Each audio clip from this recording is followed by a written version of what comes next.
Here at Team Top 5 Live. How cool is this? We are, I think this is going now. Wait, is it not going? No, it's going. I got it on my phone. Yeah. You got it on your phone? Yeah, it's good. So why is it like... On YouTube, it says waiting. Oh, no, you just have to refresh. Okay, we're good. So thanks for tuning in, guys. I really appreciate it. This time, there was an impromptu switch. It was actually supposed to be on GentScents channel. Ashton, but I'm holding it down here just because I won't be able to actually come through at the start next week. So we have an action-packed show for you today. If you guys want to introduce yourselves, feel free. Starting with Ashton, I guess. Yeah. Hey, Ashton, GentScents. If you don't know me, check the channel out. It's in the description. Yeah. What's up? It's Brad from TRIPLEINC. Also, I'm going to be down there in that description, so you already know where to look, I guess. Hey guys, I'm Timmy from CascadeScents. I'm hopefully down there. Hope you guys didn't forget me. So check that out as well. Fam, I'm fairly thorough. I even have your Snapchat down there too. Yeah. Bro. Yeah. Everything. Yeah, so lit. And you guys know who I am, I hope, if you are on this link. CascadeScents here on YouTube. You can find me in the description there along with everyone else's links. Feel free to catch us elsewhere besides YouTube. But we got a hell of a fragrance show today. This is going to be a lot of fun. So the first thing we're actually going to talk about is, without a doubt, our scents of the day. So if you'd like to kick it off, Ashton, please do. Yeah, Luna Rosa Carbon. That's what I'm wearing today. And then after I got back in and I knew I wasn't going back out, I started spraying on a bunch of crap so that I could take notes. So those don't count. Okay. Luna Rosa Carbon. Fair play. Your favorite. Yeah, Prada Sauvage. Hey.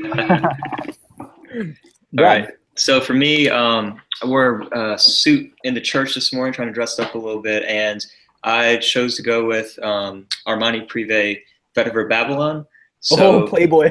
Yeah, I just did a sample video on that, and it was really nice. Great vetiver for the hot summer weather. And then right before this live stream, I sprayed on a couple sprays of Virgin Olive Water Creed. Nice tropical indoor scent. Oh man, you're going on niche on us, bro. Yeah, dude, I've turned into a niche head over this past month. I don't know how. It was bound to happen. As Zaro Chrome is pissed off. Sorry, I'll never forget you. You are now the fragrance apprentice. Right. Babylon. No, Yeah. shout outs to homeboy George. But yeah, Tim. I'm going YOLO today. I'm actually wearing Mitza in the hot summer. No, you're not. Oh, what? But I am indoors, so it's safe. Are you still alive right now? What are you really wearing? It smells really good. Dior Mitza, dude. I'm wearing Mitza. No. Yes, I am. Oh my god. For you guys who don't know, Timmy CascadeScents no longer lives in Bethel, Alaska, USA. Nope, not anymore. He's in Las Vegas, Nevada, wearing Mitza by Christian Dior. If you In don't the middle know, of summer. It's definitely an autumn/winter fragrance. Yeah. Just being a baller. Yeah, dude, I'm in an air-conditioned house. I mean, like, it's not like I'm outside. Yeah. No, I respect the pimp hand because you don't care right now. Yeah. And, neither does Mitza. Awesome stuff. That being said, scent of the day. SM Water by Creed. You guys already know. Super safe. I'm away on business right now, so I need something equally safe. But Silver Bay Water. hey, there you go. Silver Bay Water. Let's be real. Name one occasion that you can't wear Silver Mountain Water for. I'll wait. Funeral. Funeral. I don't know. You know what's weird? You know what I would actually wear to a funeral? I would wear Incense Series Trois Avignon by Comme des Garçons. I'd wear that to a funeral. That's appropriate. It smells like a church. I would wear Cardinal by Healy, which also smells equally as like a church. Yes. Yeah. Yeah, Healy is way more authentic, in my It's personal potent. opinion. It is so Yeah. potent. But Avignon is like, you pay for what you get. It's just way less expensive than a Healy Comme des Garçons. Although it's still in the upper echelon of designer prices. That being said, we got our scents of the days out here. If you guys want to tell us in the chat what your scent of the day is, we'd really appreciate it. I'd love to know what y'all are wearing. And if you guys have any questions, we'll do a Q&A by the end of the video, so please stay tuned for that. That being said, I mentioned we do have an action-packed show. First thing I want to do is get through some headlines. So the first thing, these are all new releases. So, for example, the one we're going to go through next is Givenchy Pour Homme Silver Edition. Yeah, and real talk, I really haven't given that style of Givenchy fragrance like any love for a while. I haven't been wearing anything from the Givenchy Pour Homme series since Blue Label. So this right here, Silver Edition, apparently the notes are bergamot, grapefruit, elemi, that's the top notes, heart, sequoia wood, violet leaf, and then the base, patchouli, vetiver, and tonka. So it's called Silver Edition, but we have a good mix of very, very warm weather and cold weather notes here. Not really sure what to expect, but if you guys would like to tell me what you think about it, please let me know. 1990. Nobody jump in at once. Yep. Yeah, I don't know. I haven't really looked into it all that much. The bottle sucks. Like, I don't really like those bottles. Yeah, the Givenchy Pour Homme bottles are kind of not flattering whatsoever. Nah. I don't know, man. Looking over the notes, it looks like it's probably going to be a little denser. It's probably going to be like a fall type fragrance, I think. Yeah. Yeah. Sequoia, that's not a note that really gets used very often, is it? Gosh, And violet leaf in there, patchouli, vetiver, tonka. it'll take 2 years to chop one of them trees down. Yeah. So I don't know, man. Maybe it's going to be a little creamy, a little denser. So are you looking forward to it? Yes or no? I've honestly never looked forward to any of the fragrances. Yeah. Shout outs to the Givenchy fanboys out there. I think we can all say that we like at least one gentleman fragrance, but Oh yeah. But Yeah. just not their Pour Homme line. I'm just kind of like, it's whatever. weird because Pour Homme's supposed to be, you would think when they have Pour Homme in their designer name, you would think that that's their like Flagship. flagship line. Yeah, it's more the gentleman line, gentleman only at this point. Yeah. At this point, it is. So I feel like this might be a half-hearted effort. How about you, Brad? Yeah, look, that bottle is so bad. It's But so I mean, early 2000s. it it is. is. I mean, the notes are, I guess, nice enough. You know, I like violet leaf a lot. It's got the citrus up top, a little bit of patchouli, and some kind of, I don't know. Am I interested for it? A little bit. Am I going to probably smell it or ever buy it? 99% no. Like, I've never tried any of the other line. I don't own a single Givenchy fragrance. I'm just not big into their house. I know. I'm sorry for your Neo. Yeah. Okay. And pie. Pie. The pie series. Okay, see, that's the thing. Their gentlemen series, their men's series, pie, overall fire. Gentlemen only, overall fire. Givenchy Pour Homme, trash. It's the bottles, man. It throws it off for me. I don't know what it is. They don't look Looks great. like some kind of spaceship or something. I don't even know what the heck this is. Bro, I know exactly what it is. What? So, it looks like one of those motion detector room spray. Oh, yeah. By Glade. You're right. Glade, It like randomly shoots it out into the air. I was thinking that or a really shitty diffuser. Yeah, That similar. too. And like I would put some like Aventus oil into it, and then hopefully my room smells nice, but it burns up. Yeah, like where I live, man, it's trash USA as far as getting to sample anything in store. So I'm never going to be able to sample this in store. So that would mean I'd have to blind buy it, and with all the other stuff coming out, I don't see that ever happening.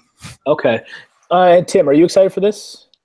Well, no, not exactly. The thing is, like, I would try every fragrance before I give it a full judge, of course.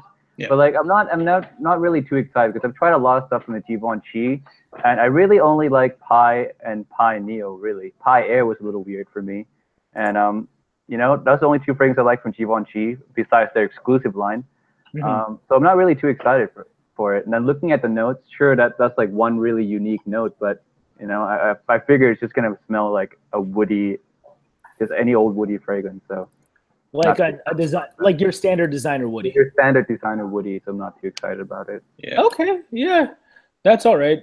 Shout out to A Gentleman's Journey in the chat, by the way. He said early 2000s is okay, and I understand that's his era. I love that era too. They got some good, bangers as far as music and stuff, and I guess fragrances. Shout out to A Gentleman's Journey. Anyway, I'm not excited for this fragrance either, so we're just gonna move along. Next up, we got Bad Intense. Intense.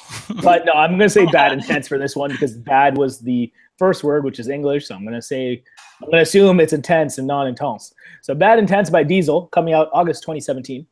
That being said, it is another bad. I don't know how I feel this one. I'll read the notes in a sec. So we're talking nutmeg, bergamot, and cinnamon, and in the middle, caviar. What? Caviar. So weird. And then the base What are notes they doing? are woody notes and white tobacco. So, Ashton, how do you feel about Bad Intense? It's weird, man. Like, why? I don't understand it. Why you want to make caviar a note? I'm assuming it's not really that you wouldn't really pick it up, because I can't imagine anybody wants to spray that on themselves. God, no. Yeah, so nasty. I don't even know what the point of that is, other than you're maybe trying to make it look like more expensive than it is. To say it as a caviar note, I don't understand it. And the original Bad didn't really get a great reception, and I don't imagine this one will either. Well, it's probably going to be trash. yeah, I mean, this is to me Diesel officially giving up in fragrances. When you put caviar in a note, like, first of all, why would you even name a fragrance Bad in the first place? That's just the stupidest thing. I can never wrap my head around that. Yeah. Secondly, who puts caviar in a fragrance? And like, it looks, and look, on Fragrantica, it literally says main accords, the first one, savory and animalic. Like, are you kidding? I don't know. I'm not looking forward to this one. I could never find the original Bad, to be honest, in the first place. So just keep this one away from me. I have no interest in it. Okay. Yeah. Alrighty. Tim? It's gonna be intensely bad, I guess. Not just any regular bad. It's gonna be intensely bad. But I've not smelled the original Bad, and I don't know. Since I have not smelled the original Bad, I can't really knock this either, because I've never smelled the original one. I don't know how good it is. I don't know how bad it is. So I really don't know what to say about this. But I will try it. But it's not on the top of my list to try. So Yeah. Okay, fair play. Def not excited for it myself. Bad was just not a solid fragrance whatsoever. It didn't smell bad like the name implies. But with this, it's just, I don't think I can get excited for wanting to try caviar. Now, I'm not even a big caviar fan as far as, eating it. But why on earth would you want to spray that on yourself? I was thinking that maybe they're going for something seaside with it, like in an ambergris direction. But like, I can't imagine that smelling good, especially in the heart. There's no way. I don't think I would like this. If they were going for a seaside woody style scent, you could have just used, just straight up driftwood or something like that. Like marine notes or something. Yeah, but this is just so extra. If that's how they want to market it or tell people on Fragrantica about it, no thanks. And it is for a market that's mainly not going to look up reviews for it. Will look up at it, at a fragrance shop or at a department store, and I don't think they like it. Bad is even available in the U.S. I have not. Yeah, I've never seen it. I've seen it a couple places in my country. I've seen it on discounters online, but yeah, I haven't seen it in any stores. But I mean, I live in the middle of nowhere, so. Yeah, like there's a little bit more distribution where I'm at, so I've smelled the original Bad in real life, but it's not like Diesel has enough advertising power to basically had posters for that as the first thing you see when you walk into Nordstrom or Macy's or something like that. So it's kind of like tucked away in the corner when I saw it.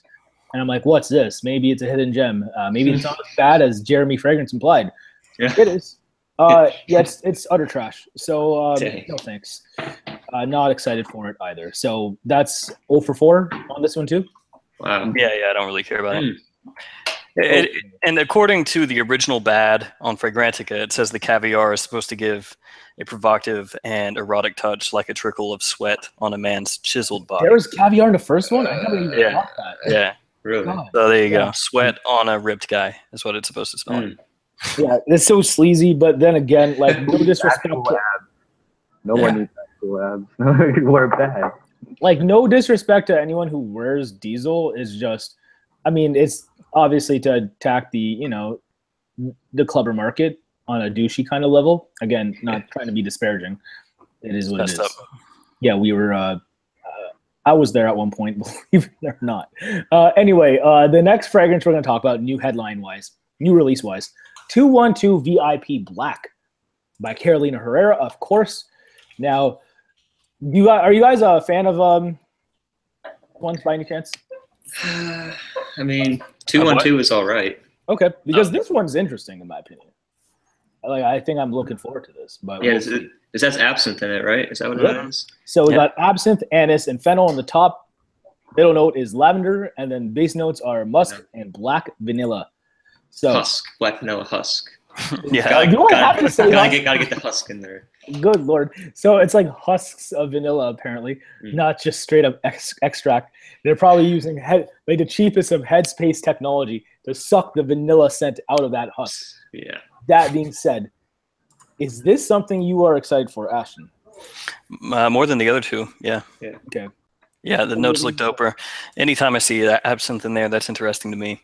Okay. And fennel, those are cool notes. I can get down with it. So I'll check that one out. I own 212 and I own 212 VIP and a couple of the stupid summer flankers. So I'm sure I'll check this one out. Stupid summer flankers. Hey. Yeah, man. Stupid 212 summer flankers. Yeah. Flash and wave and crap like that. It's so annoying when people do like flash limited editions of that kind of stuff. Yeah. Okay. Shout outs to Parisian Break, Gentlemen Only, and Invictus Aqua by Paco Rabanne. But yeah, Brad. I mean, some of summer flankers are better than others. No, it's just like sometimes I want to get a backup bottle of it, and then I no longer can. Oh yeah, I gotcha. Yeah, is what I mean. Like there's some great ones. It's just like, Rick, your distribution sucks. Yeah. Makes no sense with an Invictus Aqua either, because that one was everybody was all up on that. Yeah, it's just like it's selling. Why don't you just redrop it already? Yeah. Worst.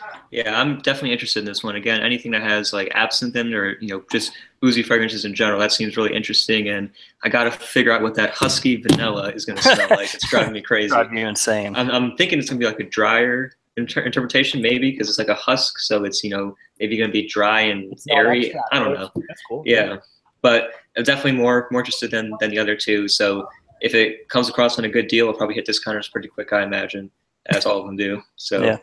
I might give it a try just to see if it's worth it or not. But yeah, a little interested. Okay, Tim. I don't know. I've never really been a fan of the 212 series because all the ones I've tried, I don't remember all the names. But they're notorious for having like really good top notes. But that's all they're good for to me anyway. Like 212 Surf has a really good minty top note, but it's gone in like 2 minutes. So I'm looking at this now and see like all those wonderful notes at the top. I feel like, is it just gonna be gone and dry down to kind of like a Le Mans kind of fragrance with the lavender and vanilla? And I don't know. I'm just not too excited for it, but I'm with Ashton. I'm more excited about this one than the other two. Okay. I will say that I'm excited for it, mainly because the other two are like so underwhelming. I don't really give a shit. So, but with this right here, it's just like, okay, it's definitely more interesting in that. Yes, it's going to use that like somewhat traditional male formula, but in a different way. With like, a grassy / watery, spicy top, like aromatic heart, and then the base notes with traditional base notes like vanilla husk, I guess, and musk. Hey, that rhymes. Hey, but it is what it is. Carlos Benaim and Filippo are very solid perfumers, so I am interested. We'll see a review on this one out, I guess, pretty soon with Carlos and Steven, because they always get new releases super fast. Yo, jealous. I don't think you're buying anything, but shout outs to our friends at Scents. And if you guys went to Scents over the weekend, we'd love to know how the experience was. And I understand Brad almost went to it, and for whatever reason, he just couldn't. Where's our spies at? It sucks. I wanted to go. So yeah. But shout outs to the Fragcom holding it down over in New York and tri-state area, EFL, Red Lessons, Tit Benson, Max Forte, whoever's involved there. Try to make it next time. Yeah, definitely. They gotta hold another one. We should all go to that next one if we can. Wow, the team crash the party. Team top 5. Team top 5 is gonna be there. Wow, X Team Top 5, Scents X Team Top 5. That would be quite the collaborative event / happening. So that's what's up. Anyway, guys, moving on. We have the last headline today, and we're gonna end with a friggin' banger. Baccarat Rouge 540 Extrait de Parfum concentration. July 30th, 2017. That's when this is coming out. Like, if you guys know Baccarat Rouge 540, I'm not even going to read these notes out because, like, I just think it's, like, the most ridiculous thing to do an Extrait on. That being said, from what I know, there's definitely one of us in this group who've actually smelled this. So, Tim, I want to get to you first. My thoughts first? Please.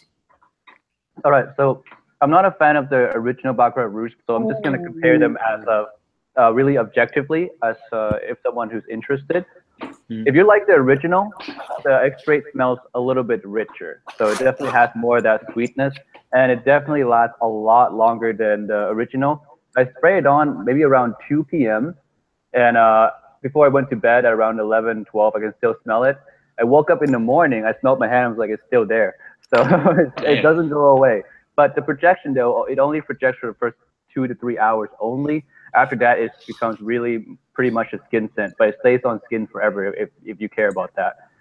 But yeah, if you don't have the original yet, you can get the Extrait. I think it's better. But if you already have the original, it's not that big of an improvement. So, okay. That's my thoughts on it. All right, cool. So based on that, Ashton, how do you feel about it? Yeah, I already own Baccarat Rouge 540, so I doubt that I'll ever want to buy the Extrait because it's going to be expensive as hell, and I already own the fragrance, and I doubt, like Tim said, that it's going to be a huge difference in terms of how it smells, you know? Not enough to warrant a purchase. And Baccarat Rouge 540 is already expensive as is. So, yeah, I mean, if I could pick it up really cheap, obviously I would want it, but I'm not going to splurge for it. Yeah. Just personally. I do like the fragrance. Good. All right. What's like the price on the new Extrait? They don't have listing for it. I don't think they're going to be expensive. That's not a good sign. Maybe they do, Tim. Do they? I haven't checked. I forgot to ask when I was at the counter, so I don't. Because it's just a sneak peek that you were at, right? No, it's available now at the counter in. Oh, really? Yeah. Let me look. I'm trying to find this on. I don't think it's available online yet. Yeah, it's on their website. Oh, sick. Really? Oh, I knew it'd be on their website, but is it like locked or? 295 euros. Ooh, for a 70 ml. Ouch.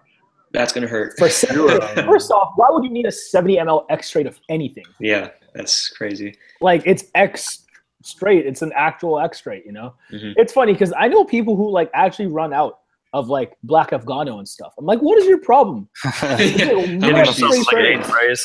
Yeah.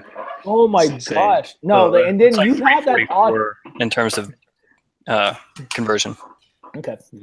Yeah, so for me, like, you know, I do really like the original, but the original was really strong from what I've tested. I don't think I even need the Extrait, to be honest. I'm just gonna stick with the original. The extra price isn't worth it. Sure, it's cool, but that was just I don't know. I feel like all their fragrances, at least that I've tried, are pretty strong. So don't know if I would necessarily need an Extrait of that. But for people who maybe it sucks on your skin and you hate that and you want a stronger version, this could be just what you're looking for if you got that kind of cash, which I do not. So cool. That's too pricey. All righty. Now, based on what Tim said, I am excited for it, contrary to popular belief. Now, because I'm not a big fan of the original fragrance, I doubt I'm actually going to find a nuance within this one that I'm actually going to enjoy. However, we're talking like an Extrait. Like, that's just funny to me. There's some, like, there's sexiness to that because this gangster in Francis Kurkdjian is like, yeah, I'm going to take one of my, you know, fragrances that are already capable performance-wise. We're just going to make that more powerful. Like, why on earth would you do that? Like, it's so unnecessary. And for someone petty like me, I find that hilarious. So I want to try it. One thing I have to mention with it is that one thing I love about it is the bottle. It looks sick. It looks so much better than the original bottle. It's actually red. It looks like ruby. And yeah, is the original is the new bottle? Is that translucent? I think it's a red bottle. I can't remember. Is it translucent? Can you actually see through it? You can see it. You can see. Good, and it's red. Oh, sick. It's red. It looks so sexy. Yeah. So, yo, shout outs to MFK for holding it down with the bottles. Damn, man, this is a pricey ass fragrance. Yeah. It's funny because he's giving Extrait de Parfum concentrations to things that don't need it. This. Because he doesn't give an F. Yeah, OSM literally, like crazy. it's in his name. Yeah, he does not give an F. He does not give a Francis. Shout out to Francis Kirkjohn. Dude, he's making fragrances for everybody, and he's just making so much money. He just doesn't care. Yeah. Yeah, and at that rate, feel free, Team Top 5. We're out here struggling on these fragrance streets. Hit me up. Send them over. Yeah, Struggles for him. yeah. If Francis, if you're ever watching, hi. I'm a fan. Yeah. Fan since like the mid '90s with Lamal. If you guys don't know that, this dude made Lamal in his teenage years. That's what we need. Insane. Lamal True is baller. straight, not this straight. Hey, I respect him. He's right. That's in his past, though, man. He doesn't care about that. Yeah. Like, I'm over Lamal, dog. He hasn't cared since Ultramall. But Popeye Fresh. I don't know if he did that one, but that was all right. That was a good one, yeah. Yeah, it's all right. But let's be real. There's so many terrible Lamal flankers, pun intended. You see what I did there? So that's what's up. All right. So no, he didn't do Popeye. Okay, he didn't do Popeye. No. So yeah, last good one was Ultramall. But I hope you guys got the terrible joke, which was actually terrible. Yeah. Okay. Terrible. Oh yeah. Anyway, we have this really hilarious segment. Now, I actually posted about this on various mediums here on YouTube, Facebook, and Twitter about situations involving certain YouTubers. Now, this is going to be called, which fragrance YouTuber would you want blank with? So the first blank is, which fragrance YouTuber would you want to go clubbing with, or would you want as your wingman? So I turn to you, Ashton, if you weren't already married. Who would you want? I still hit the clubs, man. I go see DJs regularly. Hey, yeah. that club life. Yeah. So who would you want to go with to run that game? I guess it would be Jeremy Fragrance, right? Yeah, I mean, I'm a no-brainer for everyone. Like, if I like to have a wingman. Jay Fizzle. That's who I would go with. Yeah. Yeah, because he looks like, he made his own kind of like pop dance music, man. So for those of you that are unaware, so yeah, I'm sure, and he does the spins, he does the moves and stuff. Yeah. I would be more his wingman than he would be my wingman, though. I feel like that's what my friends do, yeah, he would be like in the middle of the dance floor and everything, cutting it up, and I'd just be standing next to him like, all right. Yo, doing the Jersey Shore fist bump. Exactly, yeah. I'd just be like doing the bro hammer back there like this while he was dancing or whatever. But sure, that'd be fun. Yeah, Jeremy Fragrance. It's easy, right? Yeah, it's easy. Start off nice and easy, yeah. All right, Brad, who do you go clubbing with? Guess who? Jeremy Fragrance. Who else would it be? Yeah, I mean, just like, I don't know, he's got the confidence, got the dance moves. I think you'd be an excellent wingman. I mean, you could set you up with any girl practically, honestly. And yeah, I mean, it's all the girls actually wants to go with him. That's the thing. Exactly. That's what I was thinking, because like I would just be left in the dust, And that is the one downside, but just have as a wingman in general. You'll take what you can get. Yeah, I would. But yeah, it's gonna be J Frags for me. So J Frags. J Frags, easy. Alrighty, Tim. Same answer. No, I'm good. There's no one else to. Jeremy would be the best guy to take the clubs. I think because he knows all the good clubs too. Yeah. He knows what to do there. So. Yeah, like if I were to hit up Cologne, Germany, and obviously JF may or may not be in town, I'd still hit him up and be like, "Could he get you into Bergane or whatever that really difficult club to get into is in Germany?" Or, like I'm gonna say probably if he would get in and we wouldn't. They would be like, "You can go." They would make us leave. Oh man, imagine that. Go park the car. Oh, okay. Yeah, we're like dancing outside or something like that. We don't care. I'll wait for you out here, dog. It's cool. It's cool. God, be that guy. No, man. You'd have to DD for that one, yeah. Probably a nice car if you're going to be in Germany. You can have a nice rental there. Yeah, for real. Anyway, my answer is Jeremy Fragrance as well. If I could go clubbing with anyone, it's without a doubt him for the aforementioned reasons. So, the next one. Which fragrance YouTuber would you want to play basketball with on your team? So, a 2-on-2. If you needed someone to play basketball with you, who would it be and why Ashton? Dude, I suck at basketball. So, So who's good in your opinion? yeah, I don't know who's good, man. Dude. Also, guys, if you guys in the comments, tell us who you would pick for each of these situations too. We'd love to know. Yeah. Give us some suggestions. But for basketball, Ashton, who do you got? Oh, Jesus. I don't know. I know Brad plays golf. I do, dude. I shoot a little hoops from time to time. I got a little arcade basketball hoop in my basement right here. You I'll kidding pick me? Brad then. You see that? I didn't know Brad ran game like that. Oh yeah. my gosh. That arcade life. Yo, Brad is that Steve Kerr. I choose TRIPLEINC. Hey, there we go. So I can shoot threes. I may not be a rebounding beast. You like Steph Curry? I'll just throw it out to you. Steph Curry, yeah. I don't got that. Or Steve Kerr. I know. Yeah. Yeah.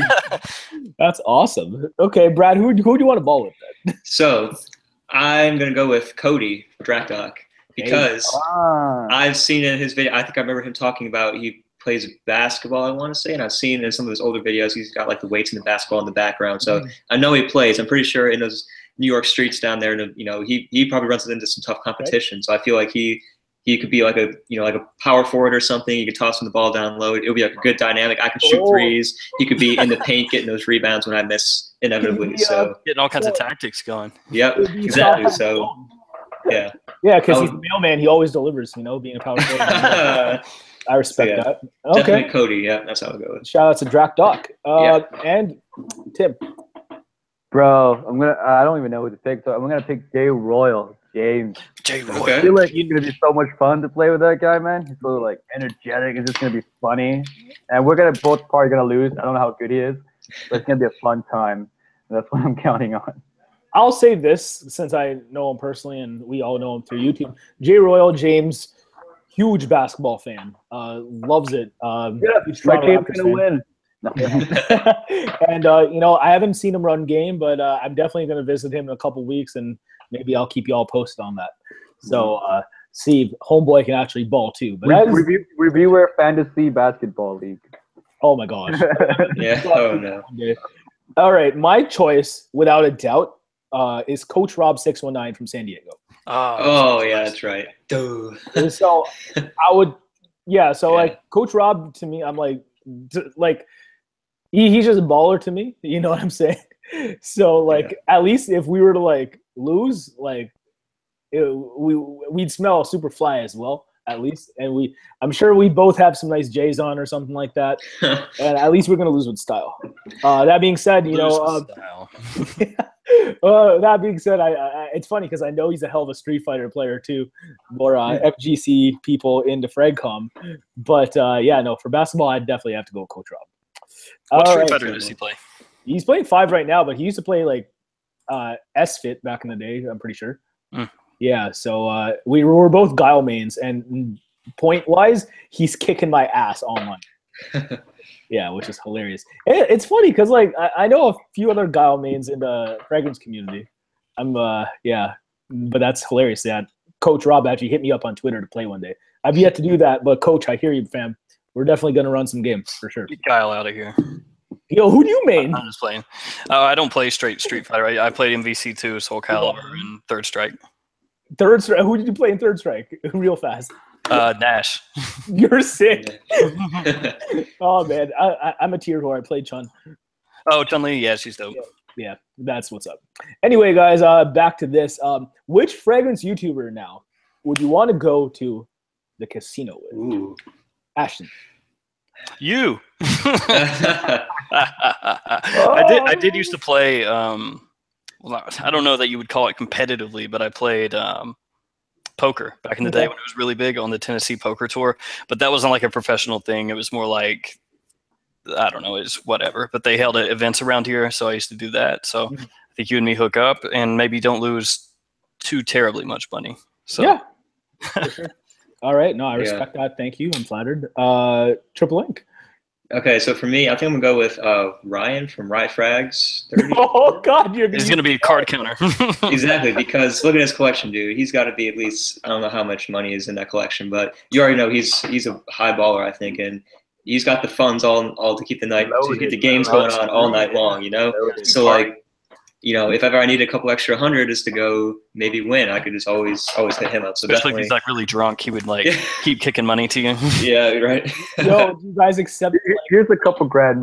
Go. Yeah. You guys accept Roja Doves as currency? Here is $450 right here. Just take that. That's here's Enigma Poram, all for you. Yeah. So definitely shout out to Rye Frags, Ryan. I would go to the casino with him. Yeah. All right. Imagine Scent. Man, this is really, really tough. So I don't really gamble. Yeah,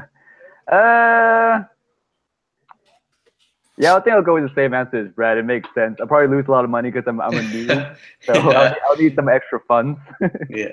Yeah, no, without a doubt. No. Like Rise Frags 3-4, he'll keep you in the game. We would think. If you guys don't know Rise Frags 34, he has the craziest collection, or one of them. It's just it's awesome. He probably has one of the most expensive collections. Yeah, he's top tier. That being said, if I could go anywhere, if I can go casino-wise with anyone, if Ashton plays poker, I don't know if anyone else does. Like, you're my default answer then, because I used to play as well. Texas and Omaha. Not too serious, but I definitely think I'm not awful. That being said, if we're railbirding it, if we get like one of us gets knocked out or something, like craps-wise, I like doing that too, just because like I know the odds and what's optimal, and playing blackjack and Spanish 21 stuff like that. I used to have a problem clearly. So that's pretty much it. Hopefully that doesn't rub off on GentScents. I used to play online, but I don't anymore. So that makes two of us. Yeah. All right. So this is the most compelling question in my opinion. I think this thing's hilarious, guys. Yeah. Which fragrance YouTuber would you want to have your back in a fight, Ashton? Ooh. Who would I want to have my back? Fight. Street fight, right? Yeah, fight to the death. Fight to the death. I don't know, man. We just got some serious, like 0 to 100. Let's see. I'll say Lex Ellis, because he'll bring the insanity. Yeah. And maybe he'll just be dropping all kinds of the British swear words, with that slang. He can turn it on, and then maybe if we're about to get stabbed, I can outrun him. So Lex Ellis, I'll be running away. Yeah. So Lex would have your back. All right. Let's see. Brad. Okay. For mine, it's gonna be Big Beard Business, the triple B. Yeah. And what's his name? I'm sorry, that sounds bad, but I don't know if you guys know his name. Dog, I don't know if he's ever said. Has he? I'm not sure. I don't know. But he collabed with Chad. Does Chad know his name? Yeah, Chad. You're in the comments. Tell us this dude's name. But or wait, no. If he can't give away his governments, I understand that. Yeah. I respect that. Some people like for example, like Killer Frags. I still don't know that kid's name. Or watch his actual government is Killer. Right? How G would that be? Yeah, but definitely Triple B. I mean, he's huge. He's got the beard. I don't think anybody would mess with him. He could be a bodyguard or bouncer at any club, like no problem. So he would definitely if I were to have someone and have my back in a fight, that would definitely be him. All right. Dude, I have a really old reviewer who probably quit by now, but this guy, if you know him, he's the best guy. I think I know who this. Centrifugal force. You would have he's so ripped on. You guys know him? He's a black belt too, isn't he? I think so, man. Yeah. There's like videos on his fragrance channel of him like breaking like boards and shit. Yeah, I want him to have my back. I don't even have to fight, really. Oh man, that's funny. Like no, that's real facts. If y'all don't know centrifugal force, I thought at least one of us would say it. And shout out to Tim for that. Shout out to centrifugal force. Somebody said bottom note, and that might be a good choice too, because I think he can lose it. Really snaps some necks. It's not even close. It's so free. That is my choice. It's who I'd have, like who I'd want to have my back. Yeah, Dell was a big dude. Yeah. And Dell, and like let's say something about Dell. Like Dell obviously could hold his own in an argument. I'm not going to go that route, but Dell, like I wouldn't want to get on his bad side, just personally, you know, like so. Yeah. So since I think I could be genuinely scared of him, that's why I would want him. Yeah, I think I'm going to change my vote to Dell at this point. on further recollection. And we're not saying anything disparaging. We love Bond Note, you know. Shout out to them. All right, guys, tell us who you would have in a fight to have your back. That would be really cool, everyone. Again, in the comments. Next one. Which fragrance YouTuber would you want to go on a date with? Oh. Again, Ashton, I know you are, you know, married, but if you weren't, who would you take out on a date? Tiff Benson. I was gonna say, watch one of us comes out of the closet here. I'm playing. Oh. Okay, so Tiff Benson, explain. Pete from I would take Pete. Pete. No. Yeah, Tiff Benson. She's a hottie, man. I don't know what to say about that. Sorry, I'm putting you on the spot. Yeah. Okay. I'll just leave it at that. All right. Sweet. Okay. All right. For me, I'm gonna go with you guys know her, Lola from Lola Scents. Okay. She's I actually just started watching her videos about a week and a half ago, and she got a really great personality. Love her smile too. Ooh, I know her. So yeah, yeah, definitely. I think she'd be nice to take out on a nice date or something like that. Plus, she'll smell amazing too, because she's got a really nice collection too, and some really great picks. So I'll go with Lola. Yeah. All right. Respect. All right, Imagine Sun. Here, I don't think you guys know her because I just discovered her like probably this last week. So her name is Yana from Tomalise. She's oh man, she's really pretty. So like I would love to take her. And we have the same taste in fragrances too. So really niche. Yeah, I'm definitely subscribed to her. She's cool as hell. She is, dude. That's my choice. Yeah, that's interesting. Okay, if I had to go on a date with someone, it would never happen because you know she's married, but it'd be Vava Couture, who is she's a homie of mine. I love her to death. She's so cool. But I know we're low key both like you know nerds about stuff like certain animes and Dragon Ball Z. Not only fragrances, but we're you know like I think there'd be other stuff we could talk about besides frags and you know and stuff. Just saying. And she's easy on the eyes. So shout out to Vava Couture. All right, who would you guys go on a date with? Tell us in the comments. We'd love to know. And even ladies, tell us who you guys would go on a date. Yeah. All right, and which fragrance YouTuber would you want to go clothes shopping with? Oh, that's the second great. last question. So please, Gents, please.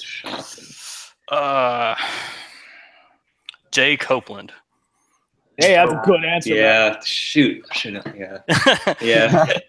That was good. Mr. Copeland, he's dope. He's got, you know, his own smooth style. He seems like a laid-back dude. Seems like it'd be cool to hang out with him. So, all right. Mr. Copeland. Okay. Nice.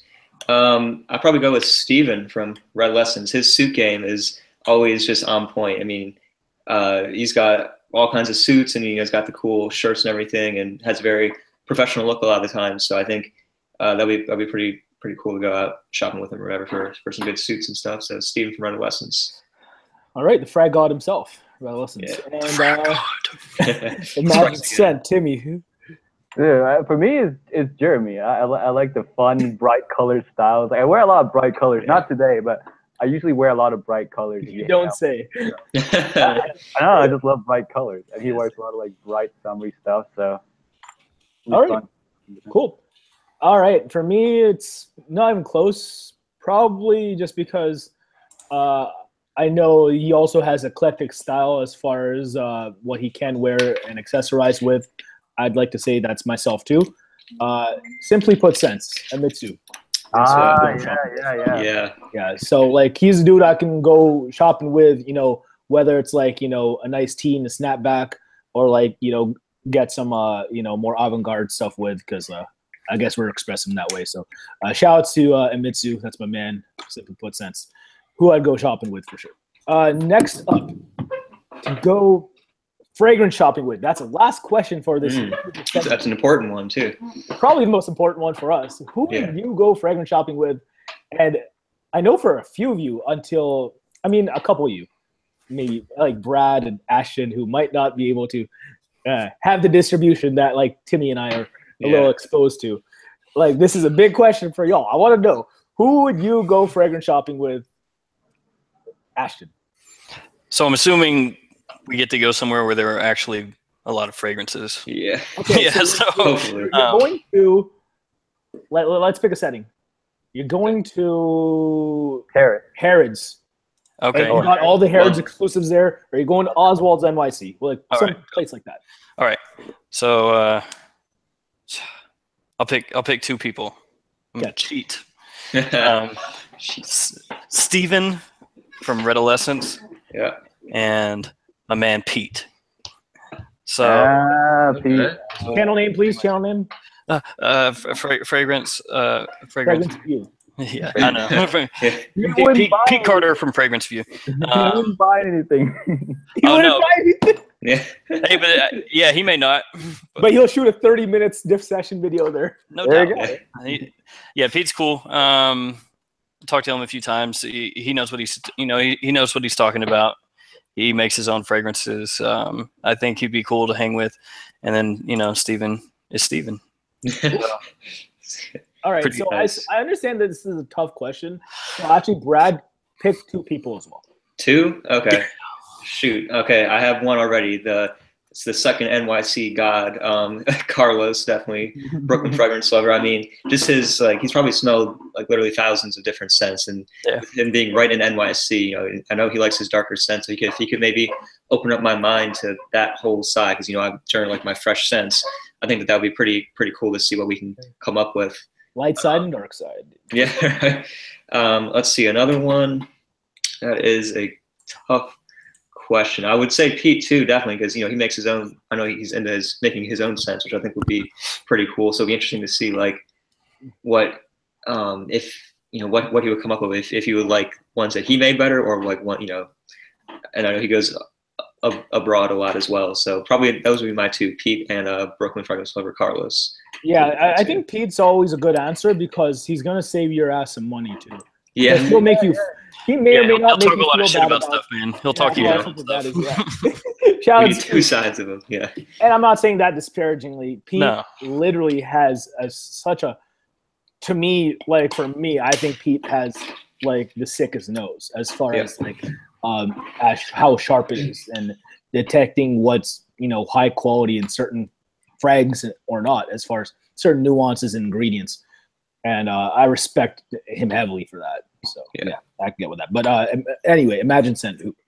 Man, I think we're all gonna pick Peter as one of them. So mine as well, but for a different reason. I also for his nose, but I talk to Peter a lot. I'm actually pretty good friends with him. I have to say, in the fragrance community, and I think we would clash a lot in terms of when we're at fragrance shopping, and it'd be fun to have an actual argument with him in person. Interesting.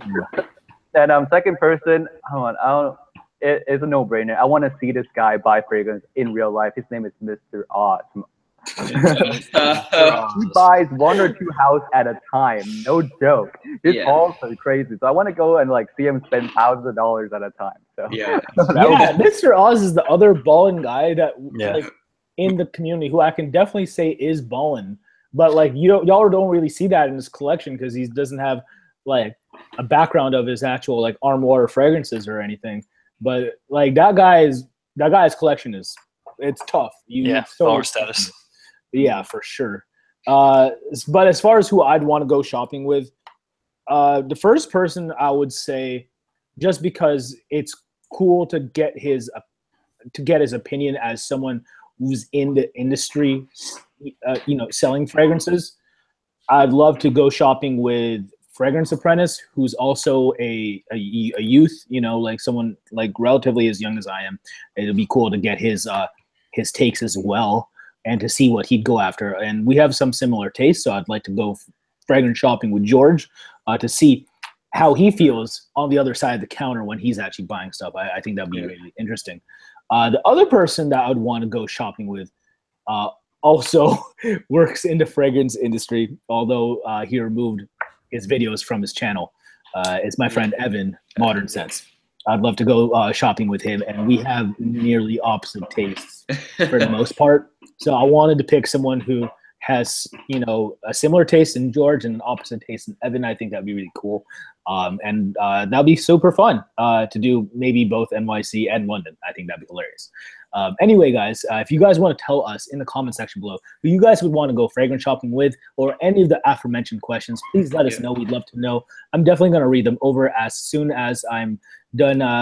Maybe towards a Q&A, I want to at least read them in my head. So we'd love to know what you guys think. Again, if you have any feedback whatsoever as far as the show itself, we'd love to know too, ways we can improve this stream and whatnot. And we just like to thank you for tuning in. We really appreciate it. And Team Top 5 for the win. So moving on, we have our patented, not so patented, hot or not segment. The way we're going to do this is Sephora bestsellers. And we are going to skip the ones that we have previously gone through. And we're going to go through like the bottom to the top as far as the bestseller list. And I will mention the MSRP value since we are talking about Sephora. I think we should do it based on that. So the first one we will talk about is for $130 US for 100 ml. It's Orange Sanguin by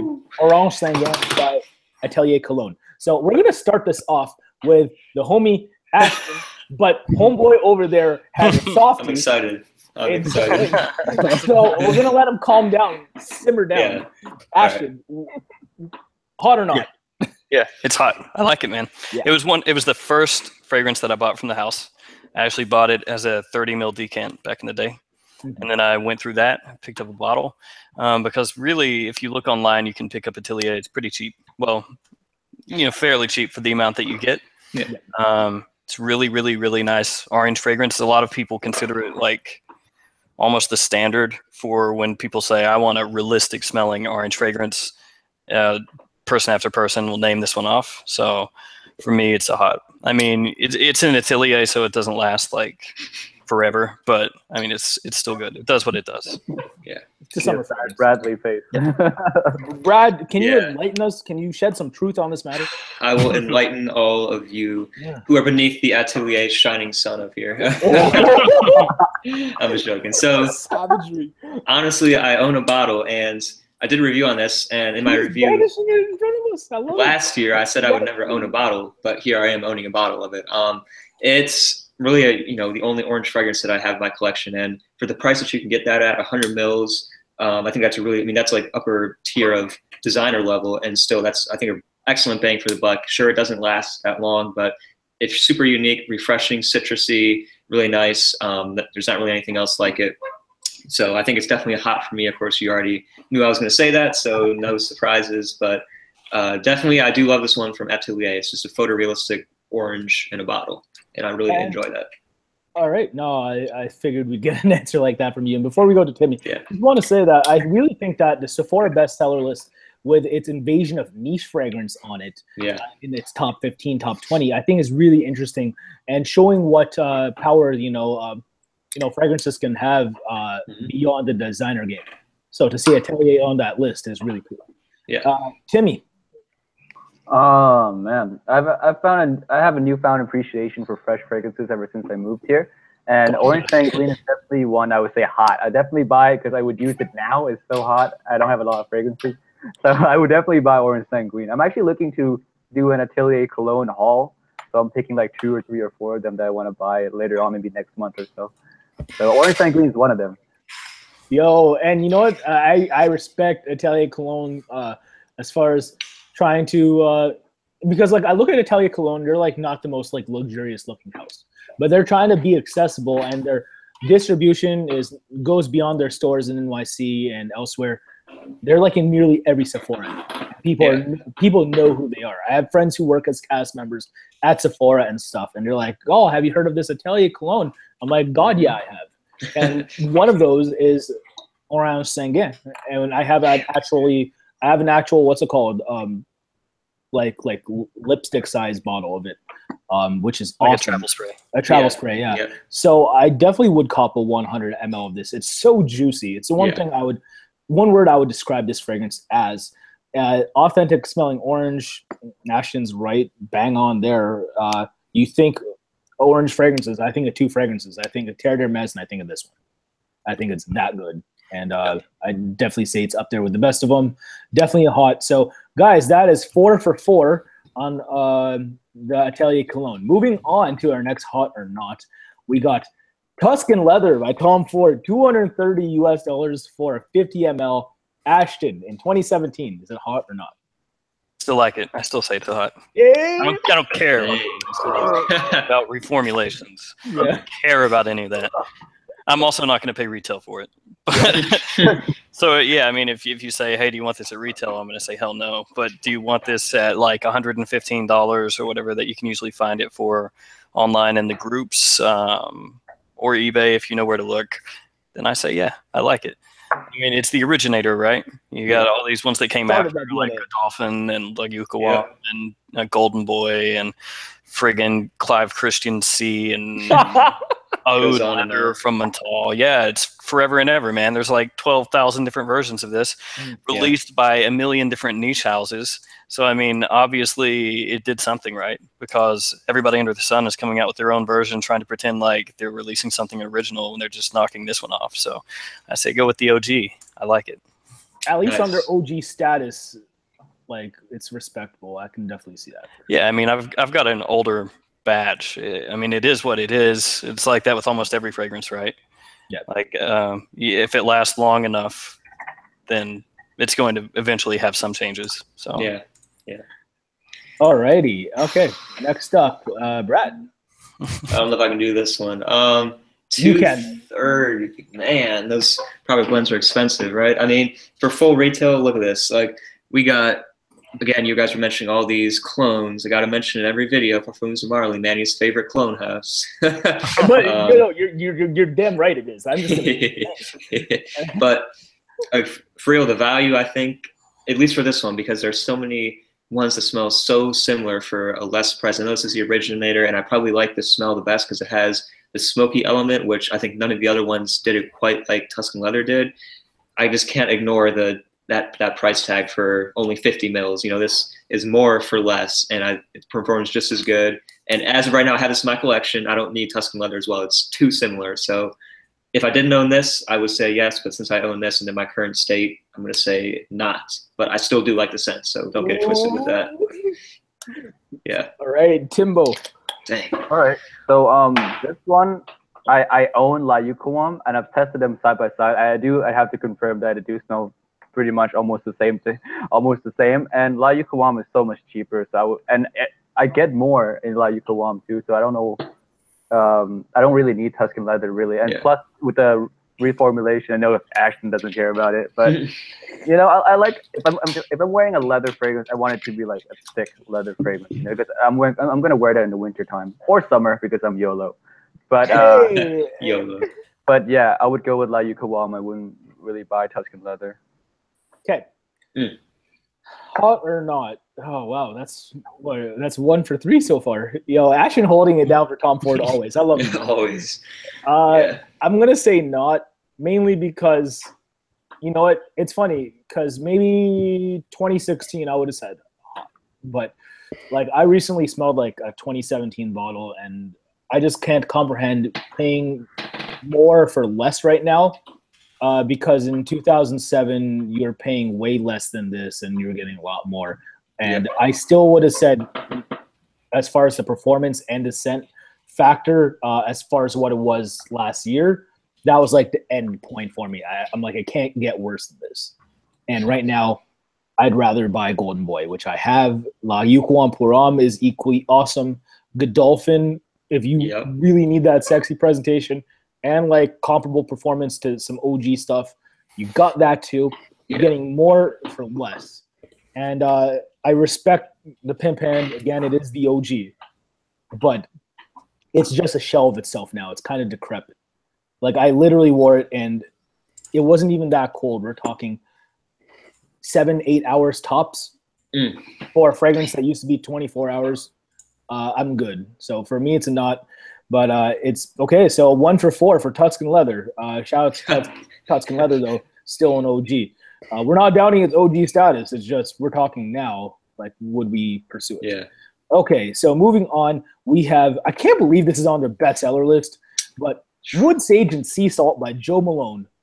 we're talking $130 for a 100 ml. This is the best-selling Joe Malone everywhere, not just US, but in my country of Canada as well. What would you guys give this, a hot or not, Ashton? Man. So I've only sampled this on like a spray card. I've never actually worn this, and that was when I was up, you know, smelling everything on earth when I was in Chicago. So shout out to the Shy. Yeah, Chi-Town. So Joe Malone, I mean, they do their own thing, right? Like each fragrance is usually named like 1 or 2 ingredients, and then that's what it's supposed to be based off of. And so you would expect this one to be pretty popular because it's, you know, it's like when I got started collecting stuff back in the day, everybody was always like, oh, what do you want to smell like? And we'd be like, oh, aquatics and fresh stuff and crap like that, because that's just like the easiest thing to cling to. So that's, I think, why this is so popular. But Joe Malone fragrances in general don't perform that well for me, the ones that I've used. And they're also not super unique or really anything that I grab onto. So for those reasons, I'm going to say a not. And again, I only smell this through a day. It's not like something I have great experience for or with. But I mean, if you picked it up on the super cheap, I could see that. But otherwise, it's not. I'm not really interested in it. Good. Alrighty. Let's see. Moving on. Homeboy. Yeah. Boy, I figured this is a house you would actually love too because of how light they are. Exactly. That's what I was thinking too. Like, you know me, I love my fresh fragrances, but you may be shocked to hear this one just doesn't really do it for me that much. That entire house in general, and this one, because I tried it and it didn't blow me away. It smelled nice, but not $130, you know. And again, it almost, you know, instantly evaporated. I think I had it on my hand, and it didn't last more than like an hour or two. It was just gone, projecting within a half an hour. So for something that light, let's just put it this way: if I walk into a Sephora and this is there, I'm not walking out with it for $130. Maybe 50, 60 tops. Okay. But that's just me. So I'm not going to pay that much. And in my opinion, like I said, Atelier just does everything that Joe Malone does, but better. So dab on him. So that's my thoughts on that. Yeah. All right, Timmy. Okay. I'm with Bradley. I wouldn't pay full MSRP for it. And since we're doing MSRP, I have to say not. But if we're doing like discounted price, you can find it for it, I would say a hot. Dog, it's still hard to find on discounters. I know too. But like, when I went in and smelled Joe Malone, I did a rapid smelling, so I never tested this one out fully either. But this was the only one that stood out for me that I wanted a bottle of. You know, like that's when I started smelling fragrances. This is the only one that stood out. The other ones were just kind of meh or just, you know, not my taste. But if I can find it cheap, I would get this bottle. But since we're talking MSRP, I have to say no. Okay, all right, fair play. Gosh, I really like this scent. That's my issue. It's nice, but it's not like MSRP worthy to be. It lasts like 90 minutes, man. Like, and that's it. Yeah. Like I don't know, man. 130 for fragrance that lasts that long. Okay, I'm gonna say not, because there's other fragrances in this genre I would definitely spend 130 on before that, but it's still very solid. It's just its performance is holding it back so much. It's almost awful. So actually, it is awful, the performance. So that's pretty much it. Believe it or not, I'm out on business right now, and my homie who I'm with actually is a big Joe Malone fan, so shout out to him. But real talk, I just can't do it for that price as much as I like it. That being said, what's it called? I think it's Orison Sandalwood. That stuff is fire. I definitely cop that for sure. Easy. But again, we're talking bestsellers. I'm not surprised that this is on the bestseller list in retrospect, because it is one of the safest ones, although the house is still relatively safe overall. It's just, goddamn, this is still one of their worst performing ones, and they all don't perform that well. So that is, what, 0 for 4? Yep. Lord. Okay, so body bag. Destroyed. Right. Next up, we got from the replica collection, Jazz Club by Maison Margiela. We're talking $126 for 100 ml. What about you, Ashton? How do you feel about this fragrance? This is like DJ Copeland. this fragrance. Always been Copeland, yeah. Right. Yeah, so I mean, it's mainly boozy tobacco with some vanilla, and that's my jam. I ordered this one from Europe because you can pick up the replica line a lot cheaper over there. So I paid like European retail, which is a lot cheaper than here. It's like what it would be discounter wise. Yeah. The only thing that sucks about that is how big of an order you have to place to get it over here without paying exorbitant shipping, but that's for another time. But the fragrance itself is dope. I like it. There are a few from this house that I really like By the Fireplace and this one. And then some other ones kind of suck. But this one from their house gets a pass from me. I do like it. A pass as in it's good, not a pass as in it sucks. Yeah. Okay, Brad. Well, I tried this one, and initially I did like it. The opening is really nice. It's, you know, it's kind of dark and slightly boozy and a little bit tobacco-y smoky, but it kind of faded away, like it just into nothingness to me. The dry down I wasn't a huge fan of, and I think that there are better tobacco kind of boozy scents like that in that genre for under that price, maybe for retail. But I don't know. I mean, it's really tough. I'm on the fence about it. I think the bottles are pretty cool. I like how they do the little print on it. Reminds me of Le Labo a little bit, just how they do that. But I'm gonna say hot for this one. It's very close, but overall the opening is awesome. I really did enjoy that. So I think it's at a pretty decent price. Not a lot of people know about that, I don't think, and I think it's pretty good fragrance. So I'm gonna give it a hot. Okay. All right, Tim. This one I initially really liked the opening as well. I think you, me and Bradley, we talked about it in the last live stream a little bit too, about Jazz Club. Yeah, I love the opening. It's so good, but it dries down to something that I really don't like. Like and the opening stays for only a few minutes too, so it doesn't stay for all that long. So yeah, like I don't know, it's sad really, because if the opening transitioned to like a beautiful mid, I would totally grab up this bottle, but I can't. I don't want to grab just because it has a beautiful opening. So I have to say a not for it. But it has a really gorgeous opening if anyone wants to go smell it. Yeah. Wow. Yeah, because like I do recall you stating that about Jazz Club, which is really interesting because I kind of feel similarly about the mid personally. I'm not really into booze that much, but this is one that is hilariously awesome for me. I'm not gonna lie. I think that this fragrance, if anything, if I'm going to pick up one from the Maison Margiela replica line, it's this and probably By the Fireplace, you know, the ones that last.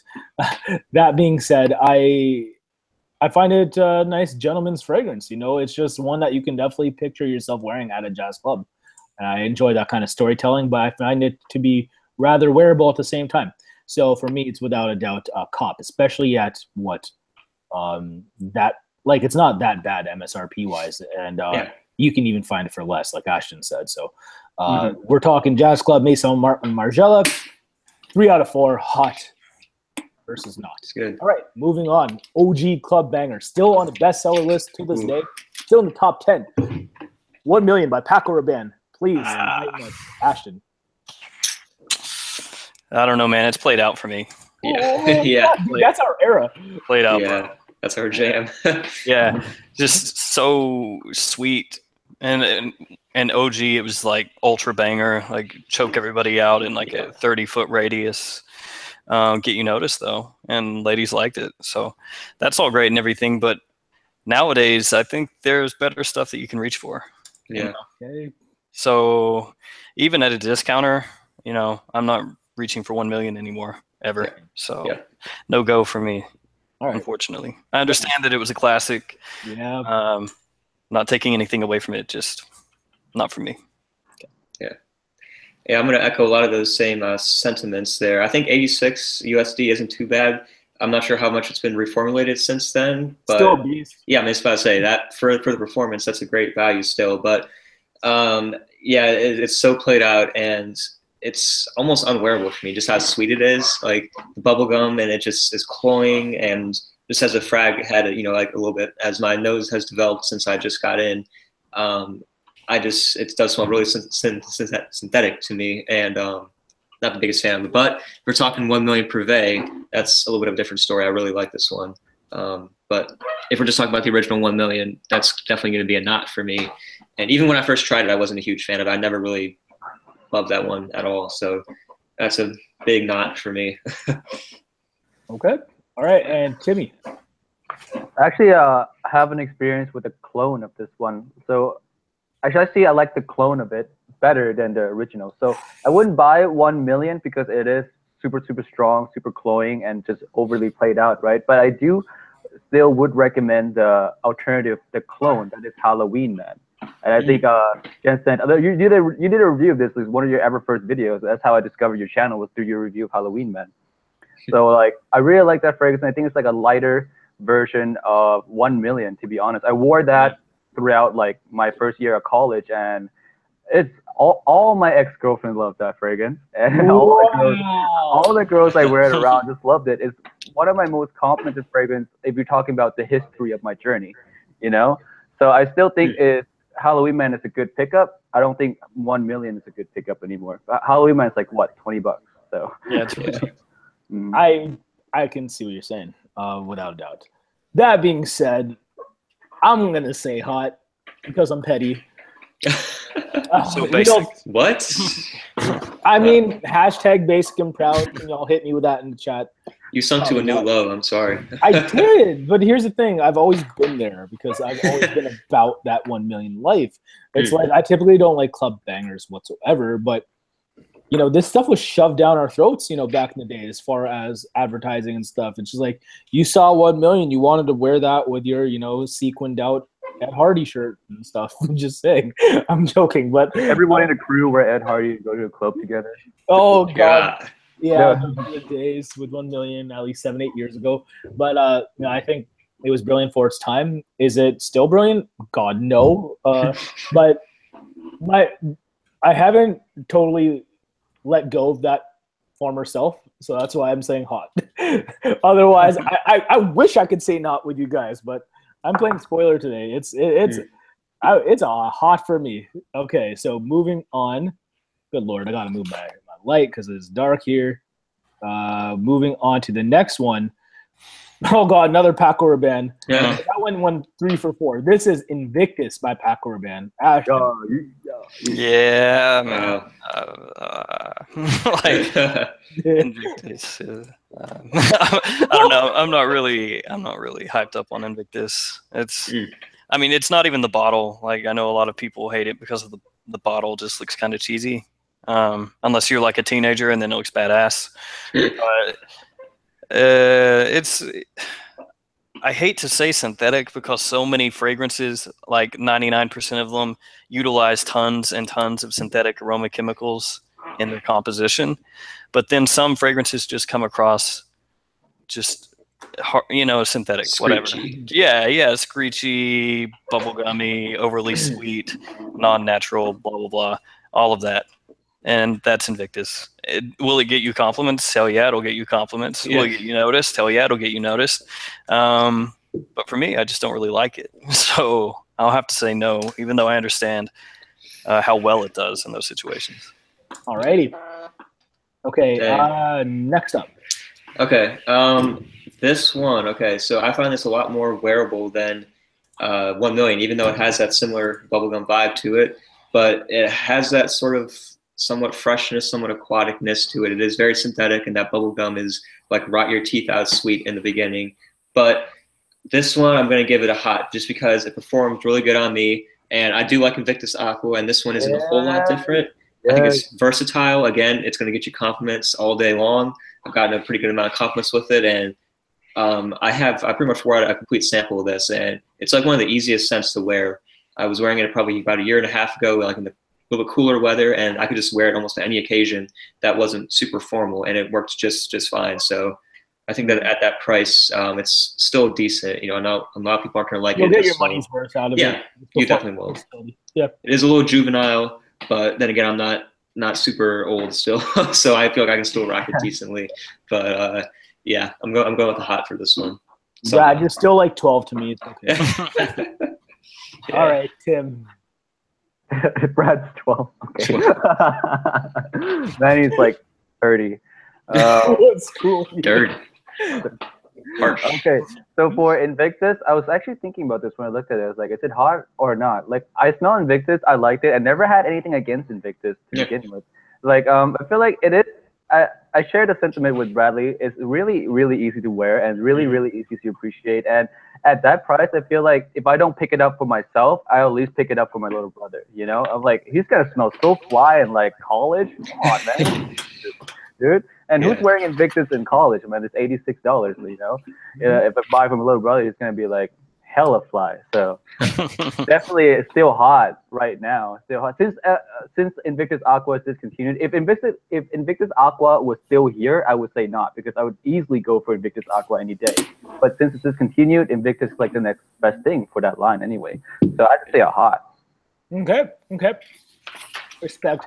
And I am hypocritical AF because I am not, mainly because I don't. How do you say yes to 1 million and not to Invictus? That's crazy. Madness. Again, it's only sentimental value. Like, I didn't say I was thoroughly a fragrance head when I was 10 years ago, fam. It was just like, I know they're both like synthetic messes. It's just one I have memories with, and the other I don't. That's really it. Now, is on a technical level, is Invictus Aqua a lot more tolerable? Yes, I enjoy Invictus Aqua. And it's obviously a little bit more versatile with where you're able to wear it, because maybe where you're working at, Invictus OG is not work safe, for example. But to me, Invictus is just, trademark club scent. And especially right now, at least in my area, there's a lot of people wearing it currently. So in that respect, it's hot. But for me, it's not, because I don't want to smell like that. Point blank period. And 1 million is still really popular too. I'm going back to that. Yeah. And again, I can't emphasize enough. The only reason I'm saying hot for that is because I liked it at one point. That's it. But shout outs to Invictus. It's still hard to hate. It's just, as a fragrance head, it's kind of hard to just reach for that in 2017, because we're not investing time into being a fragrance head to want to smell like Invictus for the most part. No disrespect to anyone who is. Moving on. Great. More of this club crap. No. What is it? $86 for a 100 ml Eros by Versace. Here we go. Next Sephora bestseller. Ashton, how do you feel about it? Ooh. Okay, so just want to clarify that I would never pay $86 for this. Yeah. Because you can get it for mad cheap online comparatively. Well, a third of that. Not even yeah. Versace goes for pretty cheap. I mean, as far as discounters go. So, and they're on the lower end of things too, as far as like retail goes as well. Of the three that we've talked about in a row here, 1 million Invictus Eros, they're all club scents. They're all really sweet. They're all, projection monsters, depending on what formulation we're talking about. But of the three, I like Eros the most. And it is what it is. I'm a Versace fanboy. I've said that before. Yep. I make that known. I don't hide that. So you gotta hold that. I respect that. It's not like my favorite Versace, and it's there are other ones that I like a lot more, but I guess I'll give this one a hot. Since of these three club scents, I figured I'll pick one of them, and so that's the one I would pick from those three. Whatever. Nice. You know what? I am very interested. I have a feeling this, what if Versace were to make a flanker of Eros? To my knowledge, they don't have a flanker of Eros yet, because it happened to Dylan, to Versace Pour Homme and Versace Eau Fraiche as well, with the original Versace man. What if they made an interesting interpretation on Eros, and they actually made it good? Because it's called Like Freak by YSL. Yeah, exactly. That's right. Oh yeah, it is. It's actually really similar. Yeah. So Eros is kind of been like a love or hate with me. The opening is nice, the apple, and got the gigantic tonka bean note that's right underneath that. But it never, it has really good performance, but it's just not for me. When I smell it, I don't just fall in love with it. It's kind of gives me a little bit of a headache sometimes. I don't know if that's just there's something in there that's just very strong and pushing out a little bit too much for me. But I'm going to give it a not for me, because again, you can find it for easily a third of the price of that MSRP that's listed here. So yeah, I'm just going to get a not for me. I would take Invictus over Eros any day. And Eros is still in my area very, very popular. I smell that a pretty fair amount, even when it's like 100 degrees outside, which I don't understand. But yeah, Those it's dudes weird. that don't know better. Sorry, Brad. Exactly. Or whatever. Yeah, the casuals who look at Eros as a signature scent. And Yeah. fair play to them. It's just for us, who are a little bit more informed as far as fragrances. Yeah. It's a leather jacket in the summer heat. Basically. Yeah. Yeah. Okay. So that's a not for me. Yeah. Chip. I smelled Eros. I've never fallen in love with it. I just thought it was kind of like, oh man, That was my reaction, seriously. So like, I think it is a nice fragrance if you are going to the club and if you are younger. But I wouldn't buy it for myself, especially at MSRP. I might pick it up because it's so cheap, and I might want to have it in my collection, but not at MSRP because it's so expensive. Yeah. So definitely not if we're talking about Sephora prices. Okay. Oh yeah, I mean, if we're talking Sephora prices, I say not also. Yeah. Okay. If we're talking like $27, then yeah. Okay, so we'll go based on that, just because like the list has to do with Sephora. So how about for me? Like, it's not even an issue on value because you're gonna get your money's worth out of $86 for sure if you're gonna use it every week. Manny's gonna buy it anyway and layer it with 1 million. No, so Just layer it with cheap Back to oil. back. no, but honestly, real talk, you would get your money's out of this because it's a weekender type of fragrance or a night out fragrance that's gonna last you the night. Because the performance is nowhere near questionable, so you have to get credit for that. That being said, I can't help but smell this and would rather wear Ultramall. Oh yeah, if you can find Definitely, it. yeah, definitely. Yeah, as a result, no, like it's a not. So I'm gonna say not for Eros, and that is 04. Sorry to Eros fans. I know you guys are out there. No disrespect to the scent. It just I think there are better club bangers out there. Moving on. Okay, so this is the last house I would actually buy anything discounted for, mainly because I don't know how certain places get excess distribution of this house. We're talking Chanel. Yeah, Chanel. Blood of Chanel, the most faked fragrance out there, I want to say. Good Lord. $95 US for the EDT 100 ml, third best-selling fragrance at Sephora currently. Ashton, how do you feel about it? Hot or not? Yeah, man, I like Bleu de Chanel. I know that tons and tons and tons of people own it. Good man. Yeah, like everybody. But it's the originator, right? Yeah. It started that formula. It did. And the first time I smelled it, I was like, damn, this smells good. So, and I imagine that, 95% of the people that have smelled this have had similar reactions. I mean, that's why it sells so well. It gets compliments. It gets you noticed. It's versatile, ultra versatile. And it's hard to find discounted. So Yeah, it's true. So yeah, and the EDT I like more than the EDP. Oh, that makes me Yeah. So yeah, that's a hot. Yeah, that's easy for me. Okay, fair play. Nice. Bradley. Boom. I'm gonna keep this hot train rolling. It's also gonna get a hot for me. The Eau de Toilette is really nice. It has a dryness to it almost, like the grapefruit. The incense, the dry down is awesome. It's super masculine stuff. Again, very wearable for all year round. I have smelled it on a fair amount of people, but this is just such a dumb reach, as people would call it. Just grab and go. Can be a really nice fragrance. Everybody likes it. It gets compliments.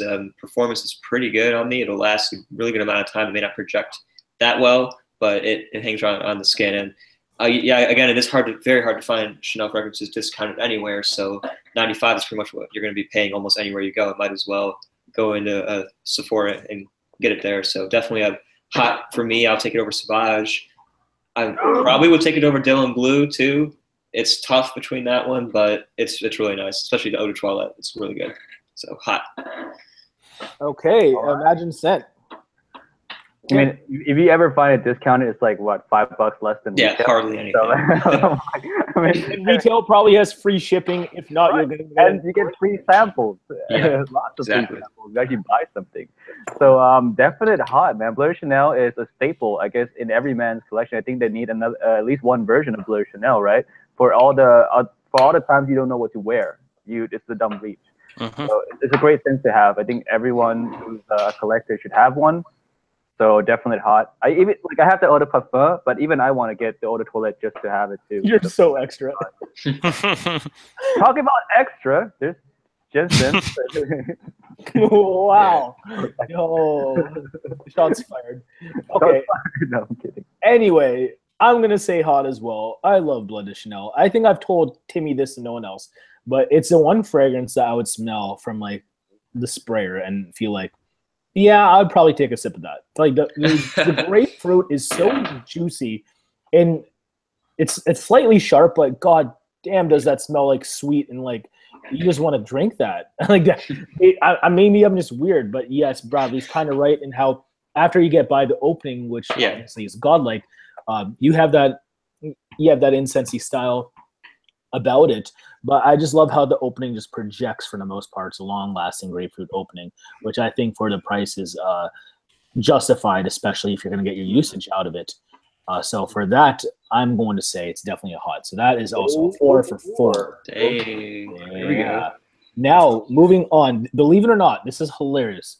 And that's why I consider this brand a very, this is like the most fraudulent private / exclusive line ever because it has as much distribution as its non-private stuff. Yeah. We're talking about the Tom Ford Private Blend Collection. Believe it or not, their best-selling fragrance from the Private Blend Collection is called Oud Wood. From that collection, which I would sell as Black Orchid, Grey Vetiver, all that jazz, which is hilarious. You would think it would, though. Yeah, those aren't as well known.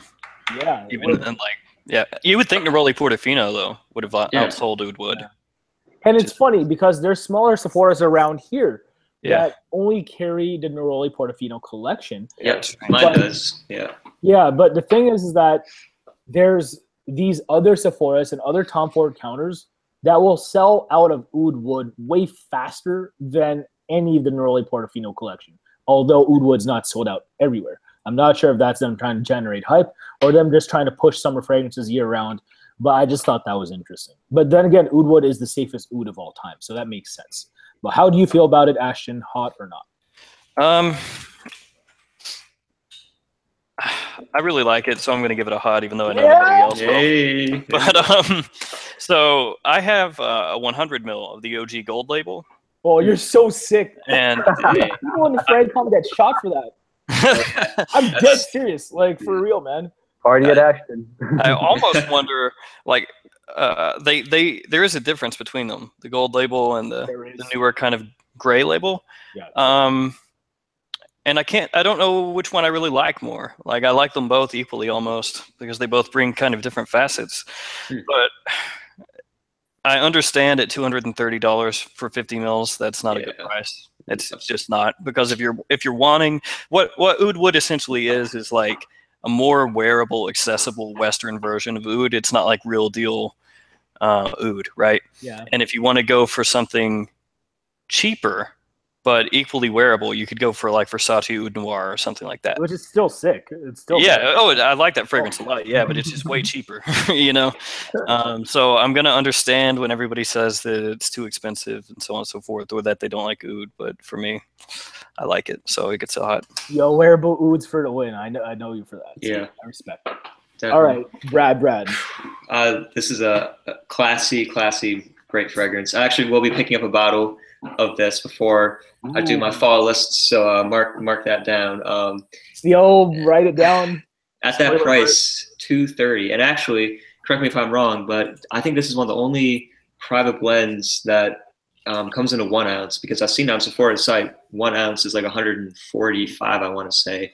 They have a few that come in the 1 ounce bottle, yeah, like a couple of the Neroli Portofinos. And then the original Neroli Portofino collection comes in the 30 ml 1 ounce. Correct. And you know me, I like my smaller bottles, so I'm more than likely going to be picking up probably, even for that, that's still a really bad value. That's almost like Slumber House prices for 30 mil.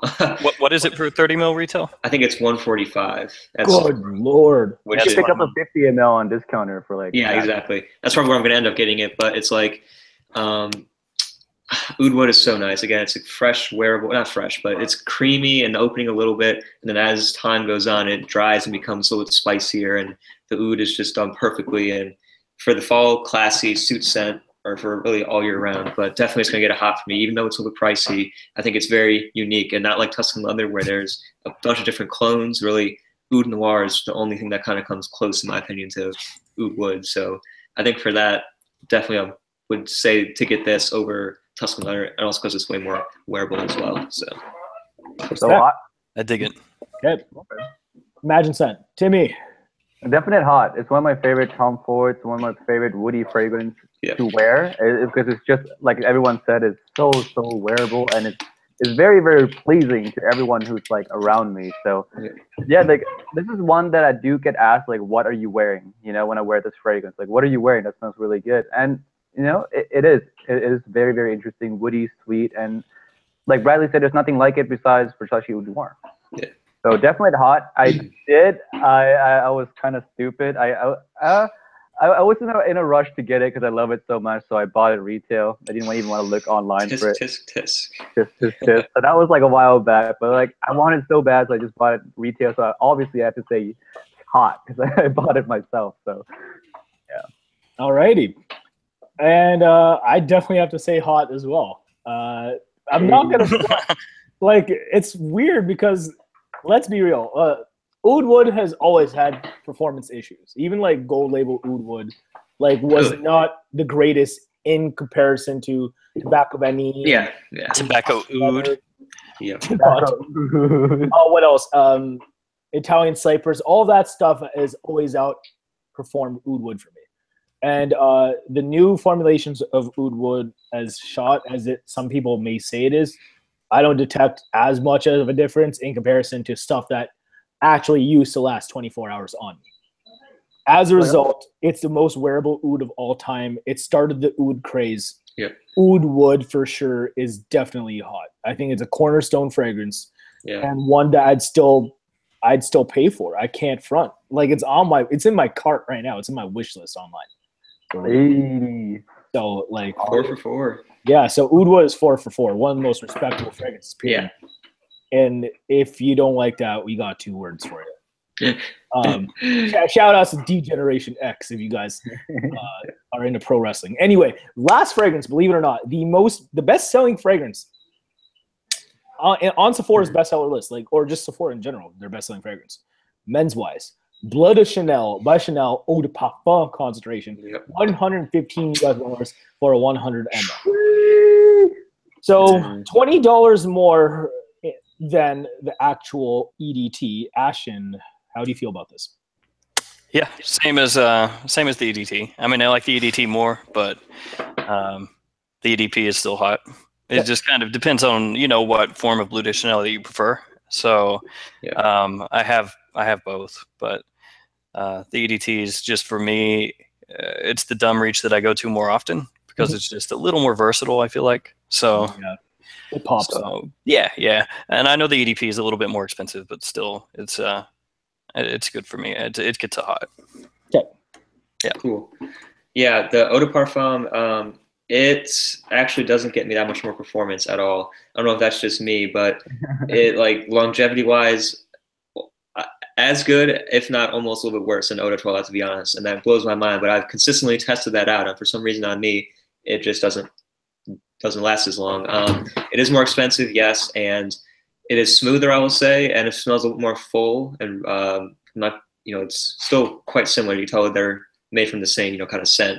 But for me, I would say just go for the Eau de Toilette. Cheaper, just as good performance, at least for me anyway. I'm not saying it's bad or anything, but since there are 2 Bleu de Chanel's, 2 different variations inside the top 3, that's weird. Just go with one or the other, in my opinion. And in my opinion, that's gonna be the Eau de Toilette. So I still do like the Eau de Parfum, but it's gonna get a notch for me just because Eau de Toilette is also in the top 3, and I would say just go for that one. But yeah, so that's a notch. Cool. Good. And Timmy. Hot because I like the Eau de Parfum better than what I did. So that's just for my taste though. So definitely hot just because of that. Although it's hot for both of them really, because you can't really find them discounted anywhere for that much cheaper. And for the price, you're really getting your value's worth. So no doubt, hot. Yeah, you're gonna wear it. That makes sense. I'm gonna say not though. Just I can't pick an occasion that I would wear this over the eau de toilette if I like the eau de toilette more. So I just don't think it's sensible, especially for $20 more. I mean, that's not a lot of money in contrast to, you know, what us four have we've spent on fragrances. But if there's one that I feel like pops more and is cheaper, and I personally like more on scent alone, I'm gonna go with that. So I just don't think it's sensible to own both. But that's just me. So that is a not, but still very respectable, and I totally understand why it is the bestseller. That being said, how much is that? 2 for 4, 3 for 4? 2 for 2 for 4. Of course. What? Yo, shouts, Brad. Hey, hey. That being said, Team EDT. Team EDT. So if you guys are hashtag Team EDT, let us know in the comment section below. Otherwise, I think I'm the only one who likes the EDP more than the EDT in this group. or if you were hashtag Team EDP like Tim, who is I'm not going to say it. I'm joking. Hey, Joel Lima, thank you. Team EDP. Oh, shout out Joel Lima. That's the man right there in the comments. But anyway, we do have the hot or not segment there for you. We're ending it there with our Sephora bestsellers list. I always like doing that segment with you guys, but we do have a series of questions we could get to. And this is the end of our show. It's a Q&A period. So we'd love to know what you guys have to ask us. So if you guys haven't asked us anything, I do have a list of questions here, guys, which I can share with you guys in our private chat in case you guys are struggling to find some like in general for us. So just give me one sec. But Ashton, if you could pick out a question already, if you can see any. Sure, let me look through here. Yeah, no problem. I mean, no, there's a few of you turned back. Okay. Yeah, for sure. Looking. Yeah, no problem.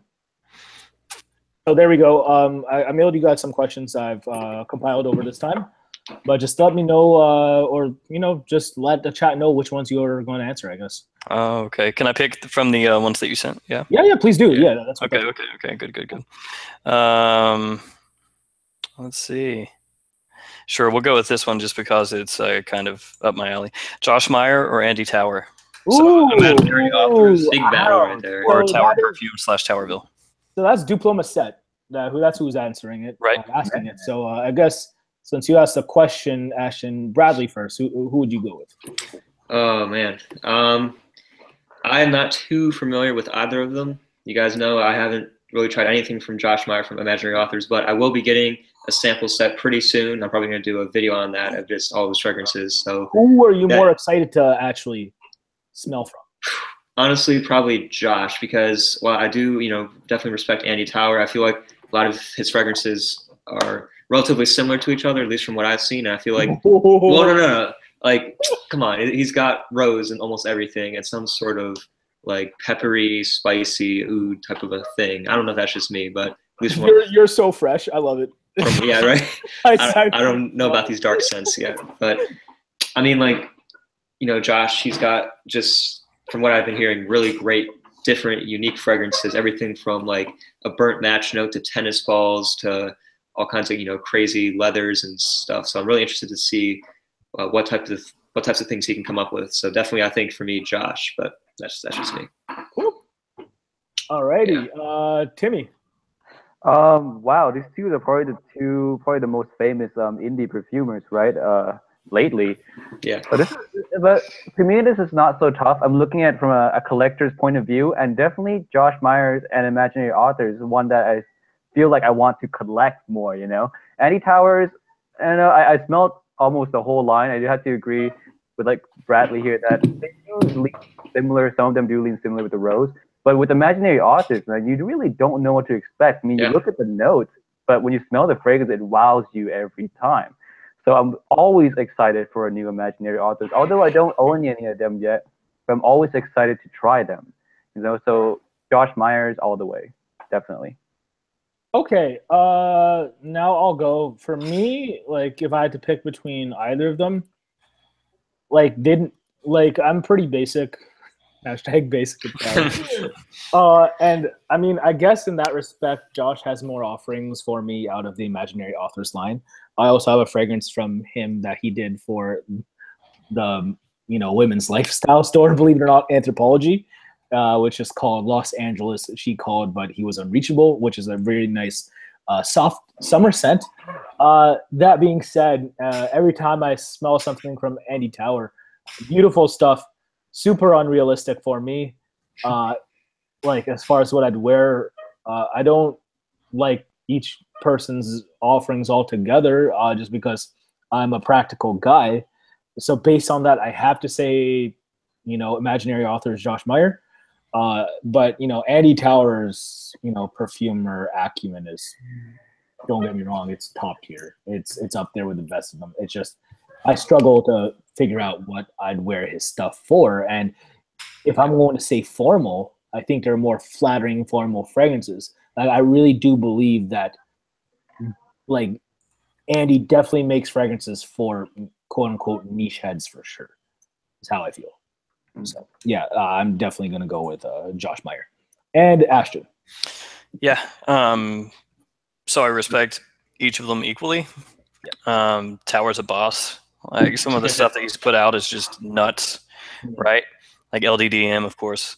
But my favorite. Yeah. As far as wearability, Imaginary Authors has more fragrances. Good Lord, yeah. That come across wearable. I mean, there are some ones from Imaginary Authors that really, they stretch the boundaries of what most people would say is wearable, but they have more that that work for me, and more ones that I just kind of dig, which is probably why I own all of the Imaginary Authors line, and I own like 4 or 5 Towers.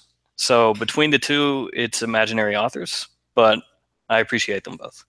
4 or 5 Towers, that's a city right there. Yeah. City on Fire, the most wearable one. Yeah. City on Fire, yeah. Seconds to Bull's Blood. Yeah. Alrighty. Yeah, no, Bull's Blood, good Lord. City on Fire rules, man. Some people say it smells like bacon, but It does. Yeah. It does smell like bacon. Oh, damn. There's actually this candle by Yankee Candle. It's called, I believe it's called, oh man, I believe it's called Tailgate, like a tailgate party after like an NFL game. So believe it or not, tailgating is actually illegal in my country, which Canada.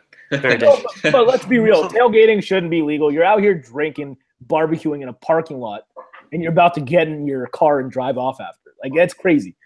As cool as it is. But this candle called Tailgate by Yankee Candle, like smells verbatim like like a city on fire, from what I remember, which I think is hilarious. So that's cool. Anyway, next question, Bradley, if you want to pick. Yeah. So this is one that you sent me, Manny. It's what or why is Dior? Wait, who asked it? Oh, Cameron AC. Oh, shout out to Cameron. Cameron. Yep. Yep. So why is Dior Cologne so underrated in the FragCom? Possibly the best citrus scent ever. Through the roof compliments. God, you would pick that question. I am your guy to answer this. Okay, so we'll rotate. Tim, please answer. Why is it the most underrated? Yeah, it is, but maybe it's because like when you think of the house of Dior, you often think of the more heavy stuff. You don't really think of the citrus as much. Like Dior Homme Eau. No one really talks a lot about Dior Homme Eau either, or Dior Homme Sport, the new for like they all talk about Dior Homme Intense, Dior Homme Parfum, Dior Homme. Stuff like that. So I think that's the reason why it is so underrated. But I've smelled it. I think it is a really nice citrus scent. It's really lemony. I do like it myself. But yeah, to answer that question is because Dior is known for more heavy stuff. While if it was in a Chanel collection, I don't think it would be underrated at all. It would be a gem in a Chanel collection, but not in Dior. Still a gem. But yeah, no, I see what you're saying. For example, we think of lighter scents. But I still do think of citrus when we think of Christian Dior. For example, a notable one is Sauvage.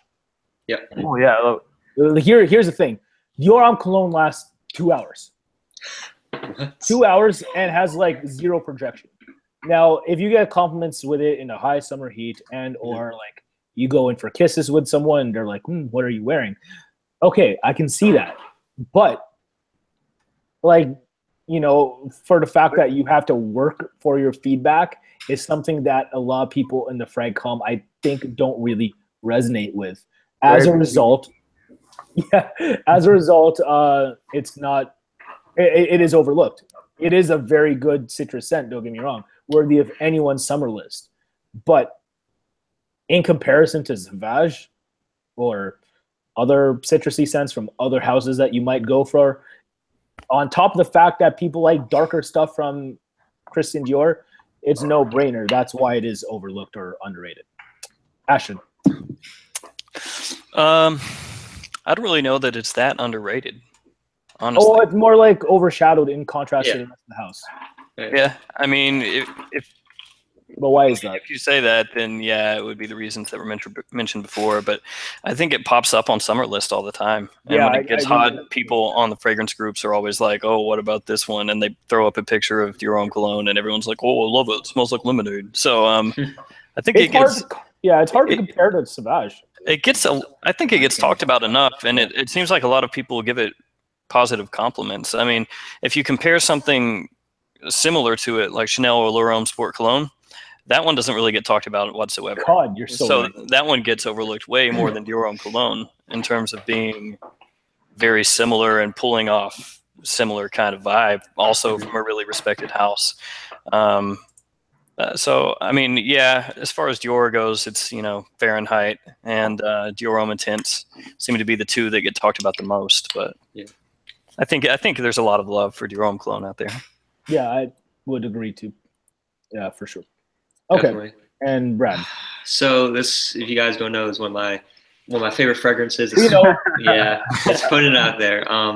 This is like one of the reasons why I started to love citrus scents, because I, no joke, smelled this for the first time, and it was in December of a couple years ago, and I was like, "Damn, this smells so good!" It just brought me right to summer, like icy lemonade, perfect for high heat. And Timmy, this one is like the one for you in Vegas. I'm telling you, if there was one high heat fragrance to rule them all, it would be this one. But I think the reason why it doesn't, again, you guys are spot on with, it does get overshadowed by DHI and the Fahrenheit line and all that stuff. But it comes across very clean in the summertime, with the citrus in the opening, but it's just not like a sexy scent. Dior, you're so used to getting tons and tons of compliments and really sexy scents like Sauvage. I don't think Sauvage is super like that, but I know for a lot of people do. And this just doesn't come across to me that way at all. It just comes across as clean, like you've taken a shower fairly recently. And I don't know, maybe it is a little bit underrated, but again, it does pop up on everybody's summer lists, usually one way or another. So I don't know, it was an interesting question, but I personally happen to love it, and I don't see why people don't like it. And also, Manny, sorry to say, I get pretty good performance out of this. Maybe not the best projection, but 6 to 7 hours, dude. I go like 6 or 7 sprays, and it just sticks for a while. So, oh my gosh. Okay. Yeah. You know what? It's funny because I actually love how it lasts 2 hours. As crazy as that sounds, because I don't want the citrus scent to linger and feel sickly on my skin, because I feel like that's what citrus scents will do. Mm-hmm. It's just not going to be as juicy as well. Like if you leave like orange juice in the high heat out, and in a glass, like by the pool, like I just don't feel like it's going to be as appealing if you're going to take a sip of that 7 hours later. You know. So I would rather it be fleeting and it be an amazing 120 minutes. Part of why I think it's okay to own Mandarino Diamalfi by Tom Ford, for example. Worst investment ever made, but I'm still happy about it. So it is what it is. But you know what? If you get 6 to 7 hours with it and you're happy, I couldn't be happier for you, because it's definitely on my wish list as well. It's an amazing fragrance. So wouldn't say it's completely underrated, but it's just let's just say it's situational for the summer. It is, yeah. Okay. So next up, Timmy, please. Oh man, trying to look for a good comment. I left a comment saying that we need more questions. Yeah, I mean, I still have a bunch from earlier in case you want to answer the, Yeah, I was looking at all those actually. Yeah. I pick one from there instead, because I just can't find another one on there. Yeah, sure. Let's see. Okay. Here's one. Let's see who asked. Jean Broder. What about a replacement for Invictus Aqua, since it's discontinued now? Wow. So are we talking? We're pretty much talking a clone then. Or maybe not all. Let's not maybe do a clone, but something that would give something that's equally as good. Forgive me if I'm wrong. From what I know, there is a clone recently. There is. But as far as Paco Rabanne Invictus Aqua, for example, something that smells kind of similar is Legend Spear by Mont Blanc, like the pen company Mont Blanc. So they have a fragrance out there which Chad and I have smelled back like maybe last year. Very pleasant, but it lacks the oomph that Invictus Aqua has. Like there's like, you take how fresh Legend Spirit is, and then you infuse it with a tad bit of that Paco Rabanne bubblegum OG Invictus DNA, and you have something magical because you have not only a great representation of something fresh, but something clubby at the same time.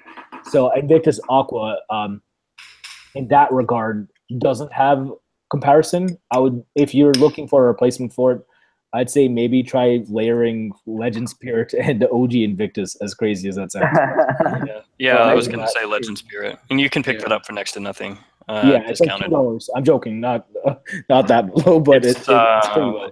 Yeah, it's like $20 for a 50 ml on FragranceNet. If you use the 35% off code, so yeah. Yeah, that's what's up. Anyone else have anything to add to that? Not really? No, that's pretty much it. I own that one because I mean it's so damn cheap. Most Mont Blancs are, so I picked up most of them. Yeah, I don't have anything to add either. And besides Invictus Aqua, I don't think there's anything else that smells way too similar to it and performs just as well. Besides maybe what you guys said, I've not had enough experience with that one. But yeah, it's tough to find something that is as good as Invictus Aqua. That's why we praised it so much when it came out. It's just an amazing fragrance. It's hard to find equal, really. Yep. Yeah. No, I mean, I think I saw someone comment in the comments. Azaro Wanted. It is. I mean, it's closer to, I would say, to the original Invictus, and I swear I got that on my fingers one time. Lasted the entire day on my hand, just by accident. Like it's strong. I actually like Wanted more than Invictus for what that's worth. Me too. I own Wanted, and I always reach for Wanted. I don't think I'll ever reach for Invictus. I own Invictus. I still can't figure out why Wanted got so much hate. Oh, I don't know. It smells pretty nice. It smells so good. I mean, it's not groundbreaking, but it smells nice. Yeah, it's honestly, if you put that in a little less, cheesy bottle, Revolver. A little more. I love the bottle. I bought it. I blind bought it because of the bottle. Yeah, some people just hate the bottle, like as if they're triggered by it. But triggered. Real talk, I think the bottle is hilarious. No, man, I like that.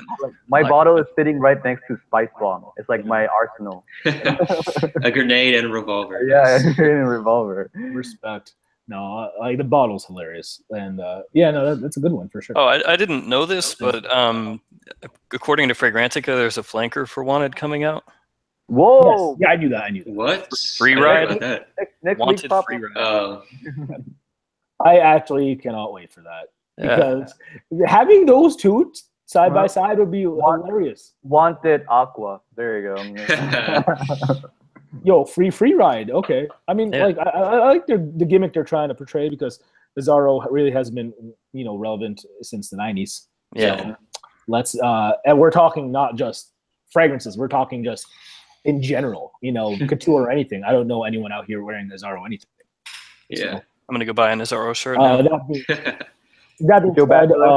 if they exist. So moving on to the next set of questions, I guess I'll pick one. I think this is a really cool one, guys. Wow, do I really want to pick this question? You can't. You gotta do it now. Okay. All right. Kurt Moody asks, best all-time Bond No. 9 fragrance. Hurt Booty? Is that what you said? His name is Kurt Moody. Oh. Jesus. So, Ashton, can you please answer that, please? Your favorite Bond No. 9. My favorite Bond? It's probably Bleecker Street. Yeah, I mean, yeah, it's probably Bleecker. I mean, there are other ones that I like a lot. Well, not that many, but there are some that I like a lot. But the one that I wear the most is Bleecker Street, and it's the one that I immediately think of when I think of Bond No. 9. So that's got to be it. Yeah, and you think of the store, Bleecker Street. You think of you think of their fragrances, their flagship. It makes sense. Yeah. Brad. For me, it's gonna be New Harlem. Really like it. It's dark coffee, syrupy, sweet, gourmand. I do like Bleecker Street a lot as well, but I think this Bond number 9's new Harlem is just a little bit better, I think, for me personally, especially for the winter. It's so nice. It's really warming, and I do enjoy that one a lot. It also lasts quite a long time. So again, that's just what that's the one that I think of whenever I think of Bond number 9. I just go to New Harlem, and also Bleecker Street's bottle is pretty flashy too, but I think New Harlem is the one for me. Okay. Yeah. Right. Timmy. So we're talking like prices out of the question, like just our favorite in general. Bond. Yeah, just favorite in general. Yeah. It's one of the Dubai ones, isn't it? Probably. Oh my god.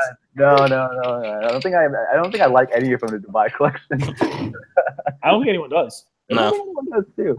Like, yeah, I would have to say Bleecker Street. It's still a pretty unique fragrance in my collection. I know there's a clone of like Purple Label, but I can't find Purple Label. So Bleecker Street is one of the more unique fragrances in the collection. I did state in my review that if you can find a discount, it's definitely a good one to pick up. You know, a good one to have in your personal collection for sure. If you're a collector of like unique fragrances, I definitely enjoy it. Not my favorite of all fragrance, but it's the best from Bond number 9. I get why it's so hyped up. Yeah. Okay. See, I feel like I only get why it's hyped up because there's this fake notification of it being discontinued. Oh, Yeah. Let's call a spade a spade. People all of a sudden went crazy when the online store ran out of it before they restocked. Oh yeah, like for real. Yeah. Like before that, no one was like, "Yo, Bleecker Street." No, there wasn't a plethora of reviews that came out at one time. Yeah. Like even Timmy and I got on that train because people were talking about Bleecker Street. I Did you guys do it on the same day? Yeah, we Team Top 5. Come on, that was funny. Of course. That being said, I mean, as good as Bleecker Street is, I'm going to agree with Brad. New Harlem. I don't think you can really improve that much upon the Michael Jordan Legend DNA. Yeah. And as a result, I'm going to say that. Is it worth $260 MSRP? Hell no. But I'm not going to lie. It is one of my most complimented fragrances of all time. So that has to be put. That's part of why it is. Yeah. But I don't think anyone can safely say that with the ingredients used in bonds that even discounted, they are that kind of buy. You know what I'm saying? Maybe you like that synthetic style as far as what the house does for the most part, and sometimes they get creative with it. But for the most part, I just think they're making they're just adding certain nuances with synthetic ingredients to what would otherwise be clones. But again, I love New Harlem. Bleecker Street's still very respectable. I think Hamptons is really good if you guys haven't tried that. Ashton, I think you have that one too, right? Yeah, I've got that. Yeah, so Chinatown is pretty good. Chinatown's also really good. Eau de New York is okay. Shea Bond is okay, which is like Green Irish Tweed. I love New York for him, also very solid. Yeah. And Centerpiece for him. Yeah. And not so, it's weird because like I smelled bondnumber9.com recently, and I'm like, why wouldn't I just buy Aventus? Yeah, I mean, I own that one, and it's not an Aventus killer. I'm planning on doing a video at some point where I compare the two. Cool. But no, yeah, it's. I was hoping to see that in your Aventus clones video. I will eventually. I mean, but yeah, I'm gonna do a video with more of the niche stuff, that gets compared to it. Oh, that'd be wonderful. Looking forward to that. Yeah, that should be cool. All right, moving on. Ashton, question, please. Sure. Let me look through here. We will have 2 more rounds of questions, guys. Right. I'm gonna find some effed up questions.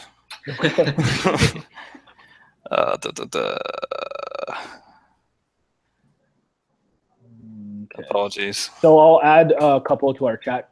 Yeah, that's good. That's that's very, very helpful. Yeah, quite. All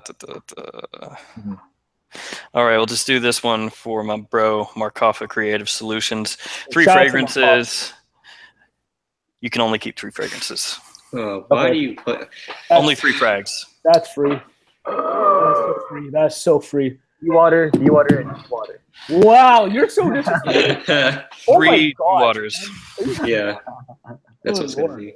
Oh, and I don't have to go first. I have to go last. So that's Okay. So, Brad, do you have 3 off the top of your head? Yeah, I mean, you already know probably my 3. Chrome, Uno, Dos. For this is tough. Probably Bergamot Soleil.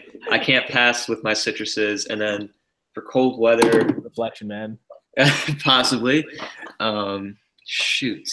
Oh wait, are you gonna say Remarkable People? Oh, I'm looking at it right here.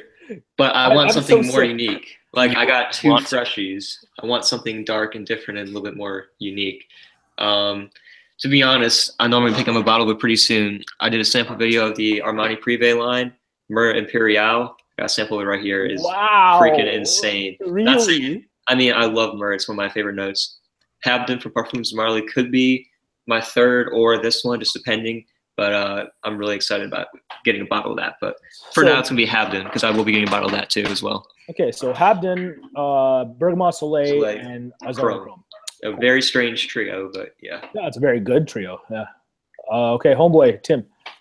For me, man, this is really tough for me. Consider where you're at right now. Yeah. No, I really don't care where I'm at. I like to smell the fragrances. You're so sick. You're so inconsiderate. Wearing Dizzle in the heat. I'm not considerate at all. But if I had to pick, okay, I have to be practical, right? With winter, summer. If I had to move places too, not just for this, but for the winter, I'm gonna keep. Man, I gotta let go of Feb. I gotta keep Pardon. Because that's manlier, that's sexier, and that's more versatile than Feb Delicious. So for the winter time, that's a signature scent for winter. So I have to keep that. And for the summertime, for the hot weather, niche, I'm gonna go with the niche. I'm gonna have to keep Silver Mountain Water for the hot weather time because that's also a hot weather versatile one. And the third one is gonna be just for purely my enjoyment. I can't live without this. That's Coco Blanc. Of course, I have to pick one nature. You, Tim. So I have to keep that for my own enjoyment. So yeah. But to be fair, it's great. And one fragrance just for myself. So we love you, Tim. Okay, so for me, if I had 3 fragrances for life, my signature scent, Gucci Pour Homme d'Eau by Gucci, without a doubt. Oh man. It's my dumb reach fragrance.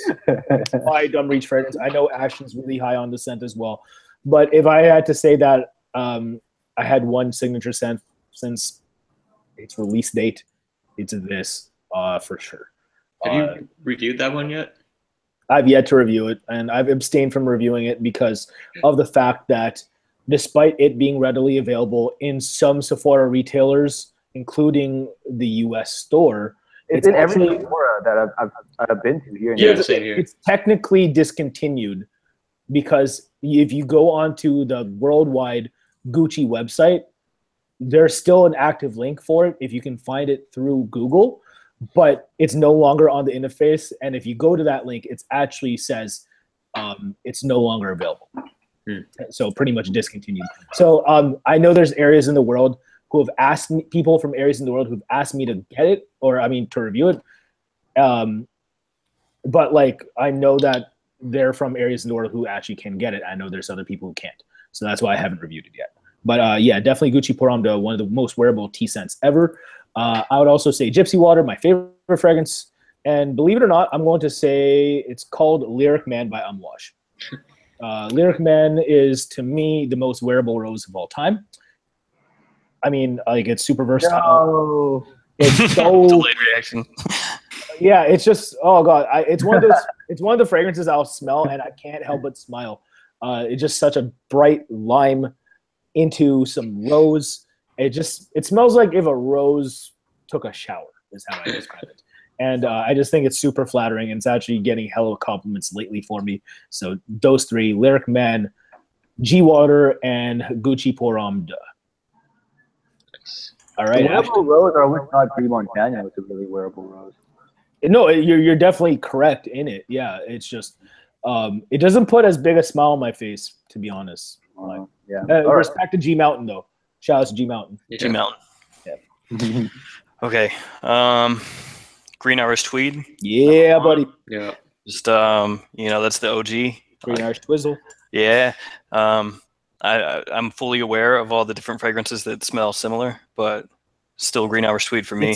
And it still hasn't changed. It's still dope. It's still dope, man. Yeah. I've got an older bottle, I've got a brand new bottle, and I've got one in between. And yeah, it is what it is. It's like it's not one that's got big variations and stuff. Top 4. Yo, what? Also, Gucci Envy. I know discontinued. Hey, that's a good one. That's a good one. Yeah, no, not everybody's all up on that because some people say maybe it smells like a little old school or whatever. But for me, Envy is dope all day, every day. And so that leaves me in kind of a predicament with a bunch of fragrances that I'm not really in love with, but I feel like they need to fill a gap. And that would be like my versatile clubbing type fragrance, because neither Green Irish Tweed nor Envy is necessarily something like that. So that kind of shafts me, because that puts me where I'm like going to get something that I like, but I don't necessarily love.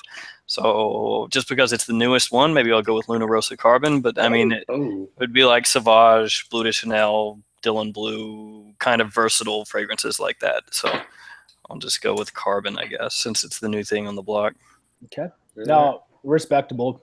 Again, I feel like most of us are way more utilitarian about our use in comparison to some of the grassroots, you know, niche snobs. I'll keep Udas behind, Utsat and Moot and Ravageur.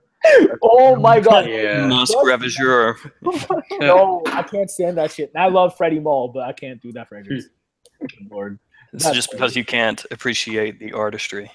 A true frag. Yeah.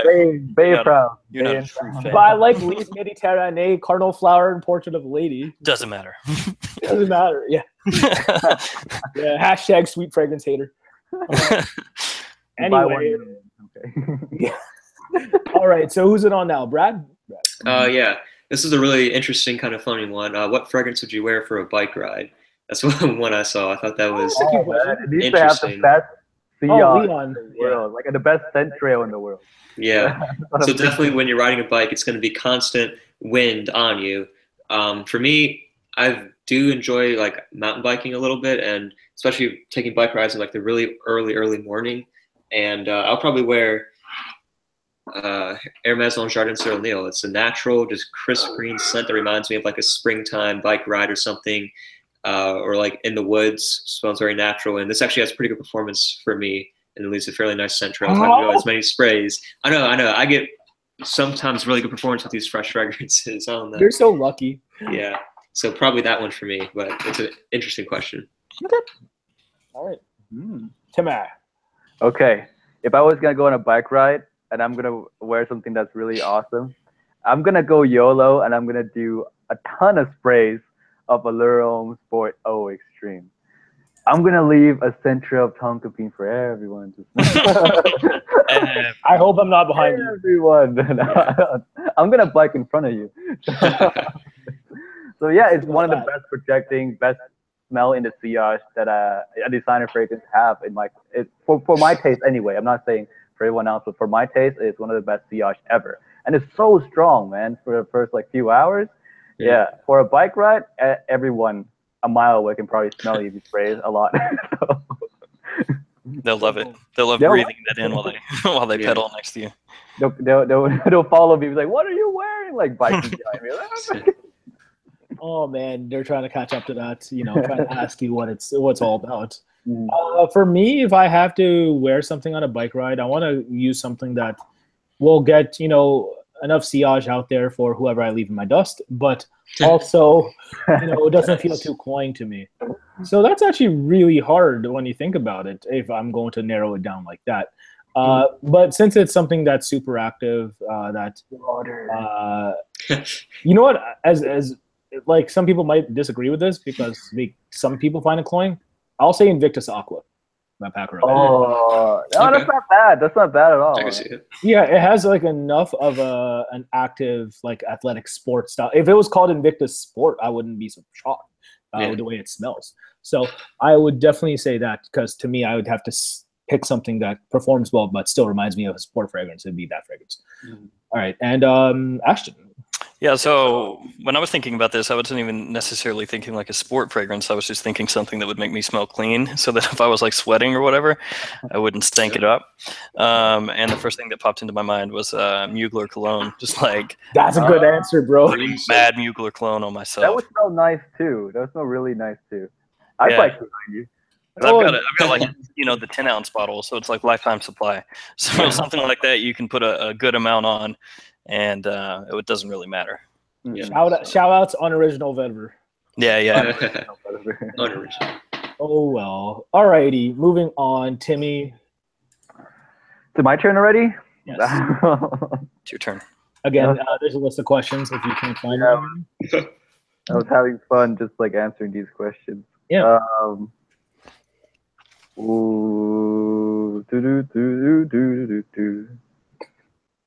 Word. Man, word. Definite word. Okay. I'm gonna pick. Since we're on the weird question trend, I'm gonna pick this one. What is the scent that reminds you of a ghost ship? Oh, and Leon 120 ml asked us, what's the scent that reminds you of a ghost ship? Since I'm going last, I'm really happy about this. So I'm not going first. Yeah, I don't know if anybody has ever given that a lot of thought. No. It could be interesting. Like you spray something on and you're like, this reminds me of a ghost Salty ship. and dead, decaying.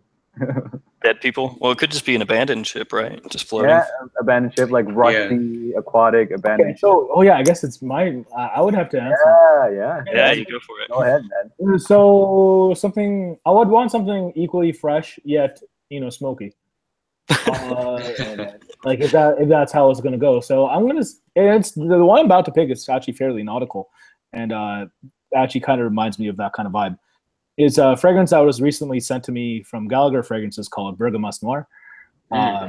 And I smelled it, and it was like it's honestly the first thing from the house that I actually like really liked. And I thought about situations to wear it, and for me it was like a transition season between summer into fall, with how like nautical yet smoky it was. And I think this would be a wonderful time to wear it too. So I would say that. Shout out to Daniel Gallagher.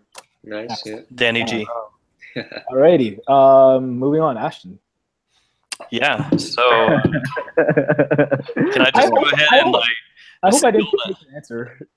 Every Storm a Serenade and just steal that and use that, man. Oh. It does smell very, very strongly of like seawater sea mist. Nothing really smells like a decaying ship there, but it reminds me of possibly like standing on a cliff as water splashes up underneath me and I catch some of that mist coming up. So I'll pretend like I'm standing there looking at a ghost ship that smells like Bergamote Noir. Bergamote Noir is, I call it Bergamote Noir. Bergamote Noir. Bergamote Soleil for me. Shout out to Bergamote Soleil. Yeah. All the names. Okay. Dang. Bradley. So just because it's in the name, Byredo Mojave Ghost. Oh, Hey, anybody didn't think of that one, did you? Right. I was like, they're gonna steal that. Maddie, I'm not proud of you now. You didn't think of it. That's your house. See, I never tried that one before. At least Wow, Mo not to my Ghost? knowledge. Really? Mo Ghost. Yeah. Oh wait, Mark Buxton Sleeping with Ghosts. I own that one. It doesn't smell like anything at all like a ship, but yeah, I don't think this one does either, judging by the notes. Lots of florals and stuff, but just because of the name, that's what reminds me of a ghost ship, just based on like the name. That's like a desert ghost, though. Mojave's a desert. Yeah. Yeah. Maybe it used to be a lake, and over time it dried up. Now it's a desert. Yeah. It's named after the Mojave Ghost. Mojave Desert's ghost flower, guys. Yeah, whatever. It's all good. Oh my god. All right, so you heard it first. Man, it's already my turn. I hate this question, but it's awesome. I love the answer so far. Oh man, I think someone answered for me. No. Well, albatross, but House of Matriarch. Probably one of the. It reminds me of the deep sea, the deep ocean. It's very, very aquatic, but in like a deep sea kind of way. It's not like a albatross. But yeah, that's probably the one that I would say reminds me of a ghost ship. I guess it's the most aquatic one, the most reminiscent of like a deep ocean, deadly ship one. I guess it's a weird question, but I have to go with albatross, but House of Matriarch. H.O. Mizzle. H.O.N. Christy Michelle, shout out. Shout out to Christy Michelle. Alrighty. So that's on me now, right? Yeah. Okay. So I'm gonna try to pick a a fragrance question that hasn't been asked yet, or a question in general who hasn't been asked yet. I see some ones that have been asked in the past, so I'll just, no disrespect, guys. I'm just going to try to try other ones. So let's see. I think this one is a really cool question for me, because I tend to pursue houses like this. Mr. Oz asks, shout out to Mr. Oz. Mr. Oz. Yeah. What house would you say is really good at balancing price, quality, creativity, and mass appeal? Ooh, wow. Shit. Wait, what were Now- the three That's again? a lot of parameters. It's a lot of parameters, which is why I think this is an interesting question. I think that my answer, to be honest, the one thing I think this house is really bad at, personally, is marketing. Because otherwise, I think they have potential for mass appeal for a certain sense. In contrast to some of I guess some of the random Tom Fords that you see actually are being sold. So there's stuff that it can be daring that, with a little bit of marketing power could actually appeal to other people in the mainstream. The house I would say is Diptyque. Diptyque, they're like mid-level niche as far as pricing, but their fragrances do not smell cheap to me. There's a lot of people who would actually say that, for example, Oud Palau, they prefer over Oud Ispahan. And I'm one of those people when it comes to rosy oud combinations. But they got a lot of safe scents. I think the best fig scent of all time is called Philosophos. EDT or EDP. Oh my gosh, that stuff is so good. Old Dwell is another awesome one. I love Old Dwell is awesome. Dosan for women's fragrance is awesome. What's another one? Cam Dow for a nice spicy sandalwood, low coniferous. I think that house has a lot of potential, and they have good distribution as far as like Nordstrom and other luxury goods department stores and their own standalone stores too. But you seldom see them get mentioned within the actual grassroots fragcom, at least in contrast to other niche houses, the upper class niche houses like Creed or. And they get a lot of mentions on like beauty channels as well. Yeah. Too. Exactly, but it's funny because like that's how I kind of got into the fragcom myself, was like hearing so much about, Byredo and Diptyque from all of these beauty vloggers who I used to just watch because I wanted to learn their production style, because I always thought it was super engaging, at least in contrast to what the fragcom was at the time, and still a little bit now, because those guys are just on point. But Diptyque and Byredo are two of the most talked about brands on their channels when it comes to fragrances. And that's kind of how I heard of that stuff. So they're not exactly in the grassroots fragcom, but if they can get with Diptyque, I'm sure a lot of other people could too. It's just I don't know why it hasn't happened yet. So yeah, Diptyque for sure as far as price, quality, creativity, and mass appeal. Ashton. It's a difficult one. So I guess I'm gonna try to keep, I don't know, maybe some of the lesser known houses. I guess we'll go that route. If you want, like, but I felt that way. Yeah. Because otherwise, I would say Dior. Dior. Yeah. No, yeah. but still say it if you want. Yeah. Yeah, because I mean, if we're gonna go with like really well-known houses, it's Dior all day, because of their private line and their normal line. They're kind of they seem to be set the stage a lot of times with some of the things they do. They're going the safe route now, but they do everything. Yeah, but they've got a lot of stuff, man. A lot of stuff that covers the gamut from safe to dark to spring, summer. And that goes for their designer stuff and their more, I guess, niche stuff, even though technically it would all be designer. But if we're going to go lesser known stuff, then I would say possibly Carner Barcelona. That doesn't really get talked about very much, and they've some dope fragrances. They're so good. I know they're not super expensive either. Did you review Elborn, or was it? No, I have Elborn, but I didn't review it. The one that I didn't review on was D600, I think. Yeah, D600, yeah. Oh, so good. Yeah. I mean, a lot of their stuff is, a little thicker, a little richer, but still really nice quality. They're still safe too. Yeah. They're not like niche where you wear it and it's gonna, turn off 75% of people or anything like that. And then another one that's not super well known, but that you can pick up on the cheap that has a lot of really nice fragrances is Molinard. Some of them are really good. And you can pick them up really cheap. especially from discounters. Yeah. So, yeah. Sweet. I got two actually. We can go designer, which is going to be the one on the safe side, and then the niche, which isn't as safe, but I still like their pricing and their uniqueness and creativity.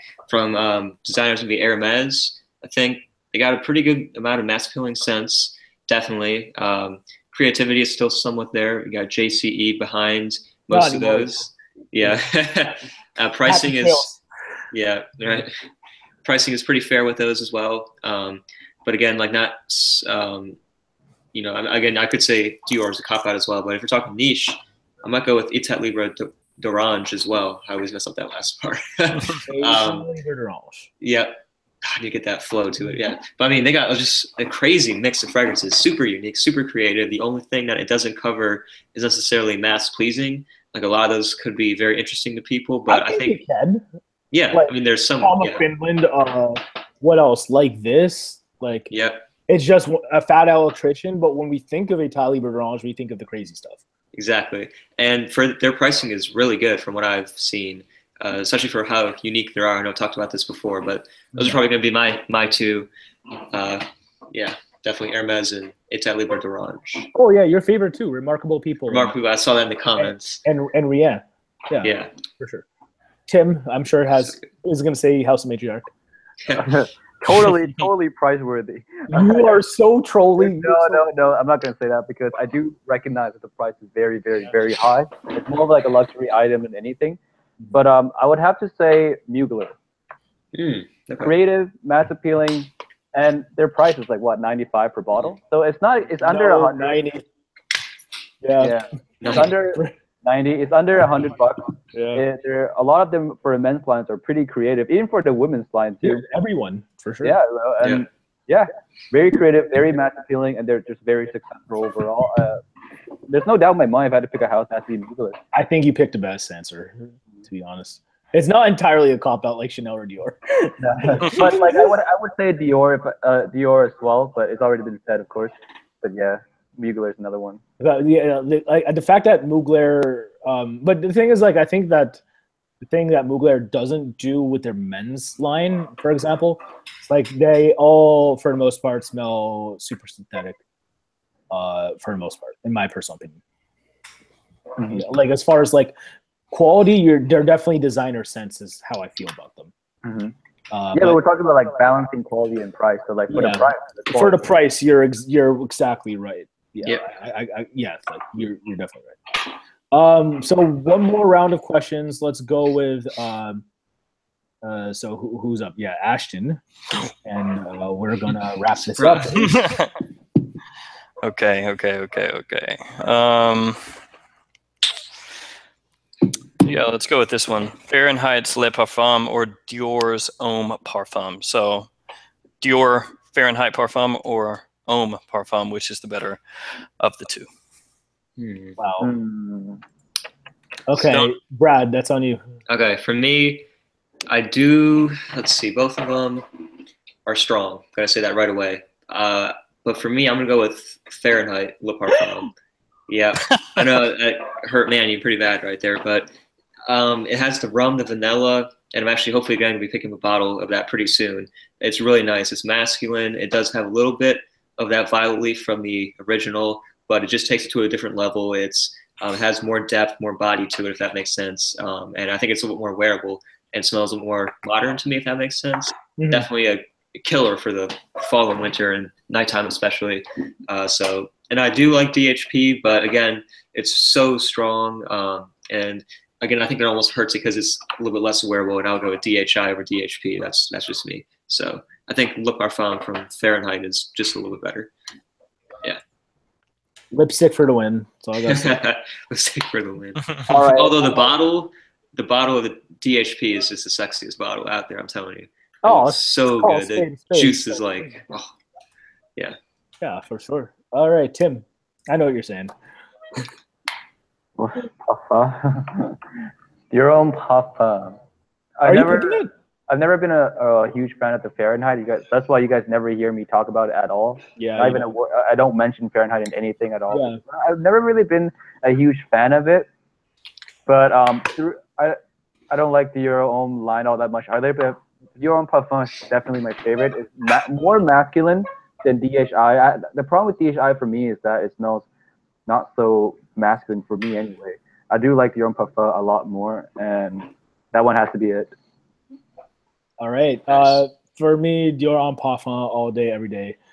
Fahrenheit Le Parfum is amazing. It's a very solid fragrance, don't get me wrong. But when it comes to the iconic Dior Homme line as of late, I think they really had a cornerstone with Parfum because of they took what otherwise would be a lipsticky, irisy, girly DNA, and while it's still super girly, added a little bit more balls to it, which I appreciated because it's one of the more it's one of the leathers that I would actually reach for, and I equally think of leather besides iris when it comes to Dior Homme Parfum, which is something I really can't say for the rest of the overly irisy ones. Yeah, like there's some gourmand elements to Dior Homme and stuff like that, and Dior Homme Intense.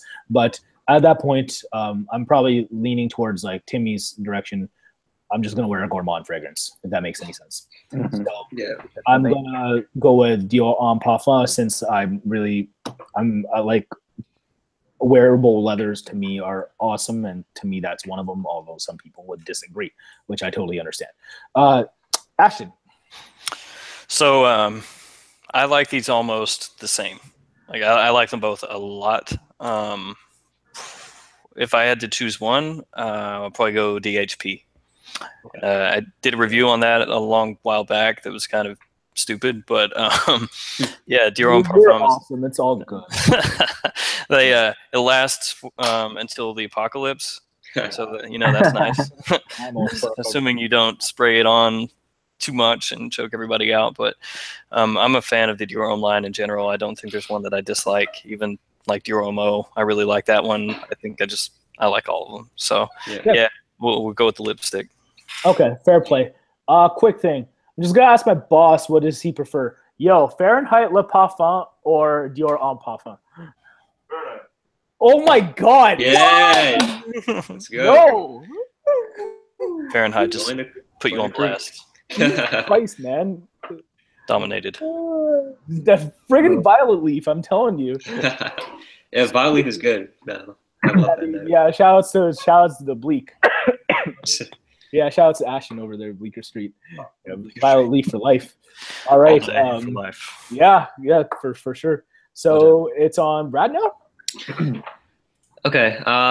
Just saw this one. Which house do you wish you were the parfumier of? Oh, that's so easy. Who makes the most money? Yeah. Right. Yeah. Okay, let's say money without the questions, just to make it. Okay. Yeah. Calvin Klein. Brad, I already know what yours is. Oh my God. Ooh, Kim, let's go in order. Oh man. Just say it. You're probably expecting House of Matriarch, but I don't want to be the perfumer for that house. You don't want to be Christy Michelle. Because I'm not gonna be as good. Like I love her magical work, so I'm gonna leave her to that. I would love to be the perfumer for probably let's say zoologist. I would love to work for Victor. Yeah, zoologist. Okay. I don't know. I like a lot of their creations. They're very creative and their price is good. And like I just like the house in general, So yeah, I wouldn't mind working with Victor. So what animal in-house? Yeah. What animal? That's right. Oh like, man. what would the next one be? I'm from Thailand, so it has to be elephant. That's like the national animal. Oh, elephant. Elephant. You get like ivory tusk or something? Or I don't know. Yeah, ivory note. Yo, fair trade, fam. Chill. Yeah, that's right. This is zoologist perfumes. Come on, like they always have to clarify on that. Respect to Victor Wong. Yeah. That's a very sensible answer. For me, if I wanted to be creative director or perfumer of my house, I'm gonna say perfumer rather than creative director. No, I like kind of one and the same in this question. Oh God, frick, this is so tough because I think Ben Gorham does such a wonderful job for Byredo. I think Frederick Mall does an awesome job for Frederick Mall. As weird as this sounds, I'd probably say Diptyque again. I think Diptyque is so cool as well, and the more I think about Philosophos, the more I think of why I'm stupid for not owning EDP bottle yet. But I for the most part, it's mainly because I love their candles as well. I think they're some of the best in the game. And Yeah, those candles can be dope, man. Just for anybody out there, by the way. See, like Ashton took the words right out of my mouth. Like it's funny because a lot of people in the luxury goods communities or fragrance community, like when they think of boutique, sometimes the first thing they think of is not even their fragrances, it's their candles. So just as far as scents in general, I think they're so equally dope at both. I find that really interesting. And for the aforementioned reasons from 2 questions ago, I would definitely say diptyque. All right. Nice. Ashton. Tough, man, tough. It's like, do I want more notoriety in the community from being from a legit niche house, or do I want to be from a designer house that sells piss loads fragrances? And I guess the answer is one that sells piss loads of fragrances that people still like. Yeah. Prada. So such a cop out, bro. Yeah, it'd be like Prada, Dior, Chanel, and you could just put them like on a little disc, you know, like 1/3 each, and spin it, and then wherever it lands, I don't care. I'd be cool with all of those. But if I had my own choice,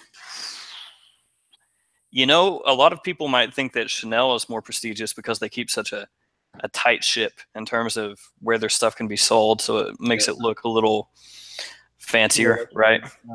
Yeah, but I think I'm gonna go Dior, and I know like Dior comes up all the effing time, like in my answers, but I was hoping you would say Chanel because then you can turn around the rubbish that's been happening there as far as. No, it's too far gone, bro. I'm going to No, Dior. man, please, man. Yeah, too far gone. Do it for Rue Cambon one time.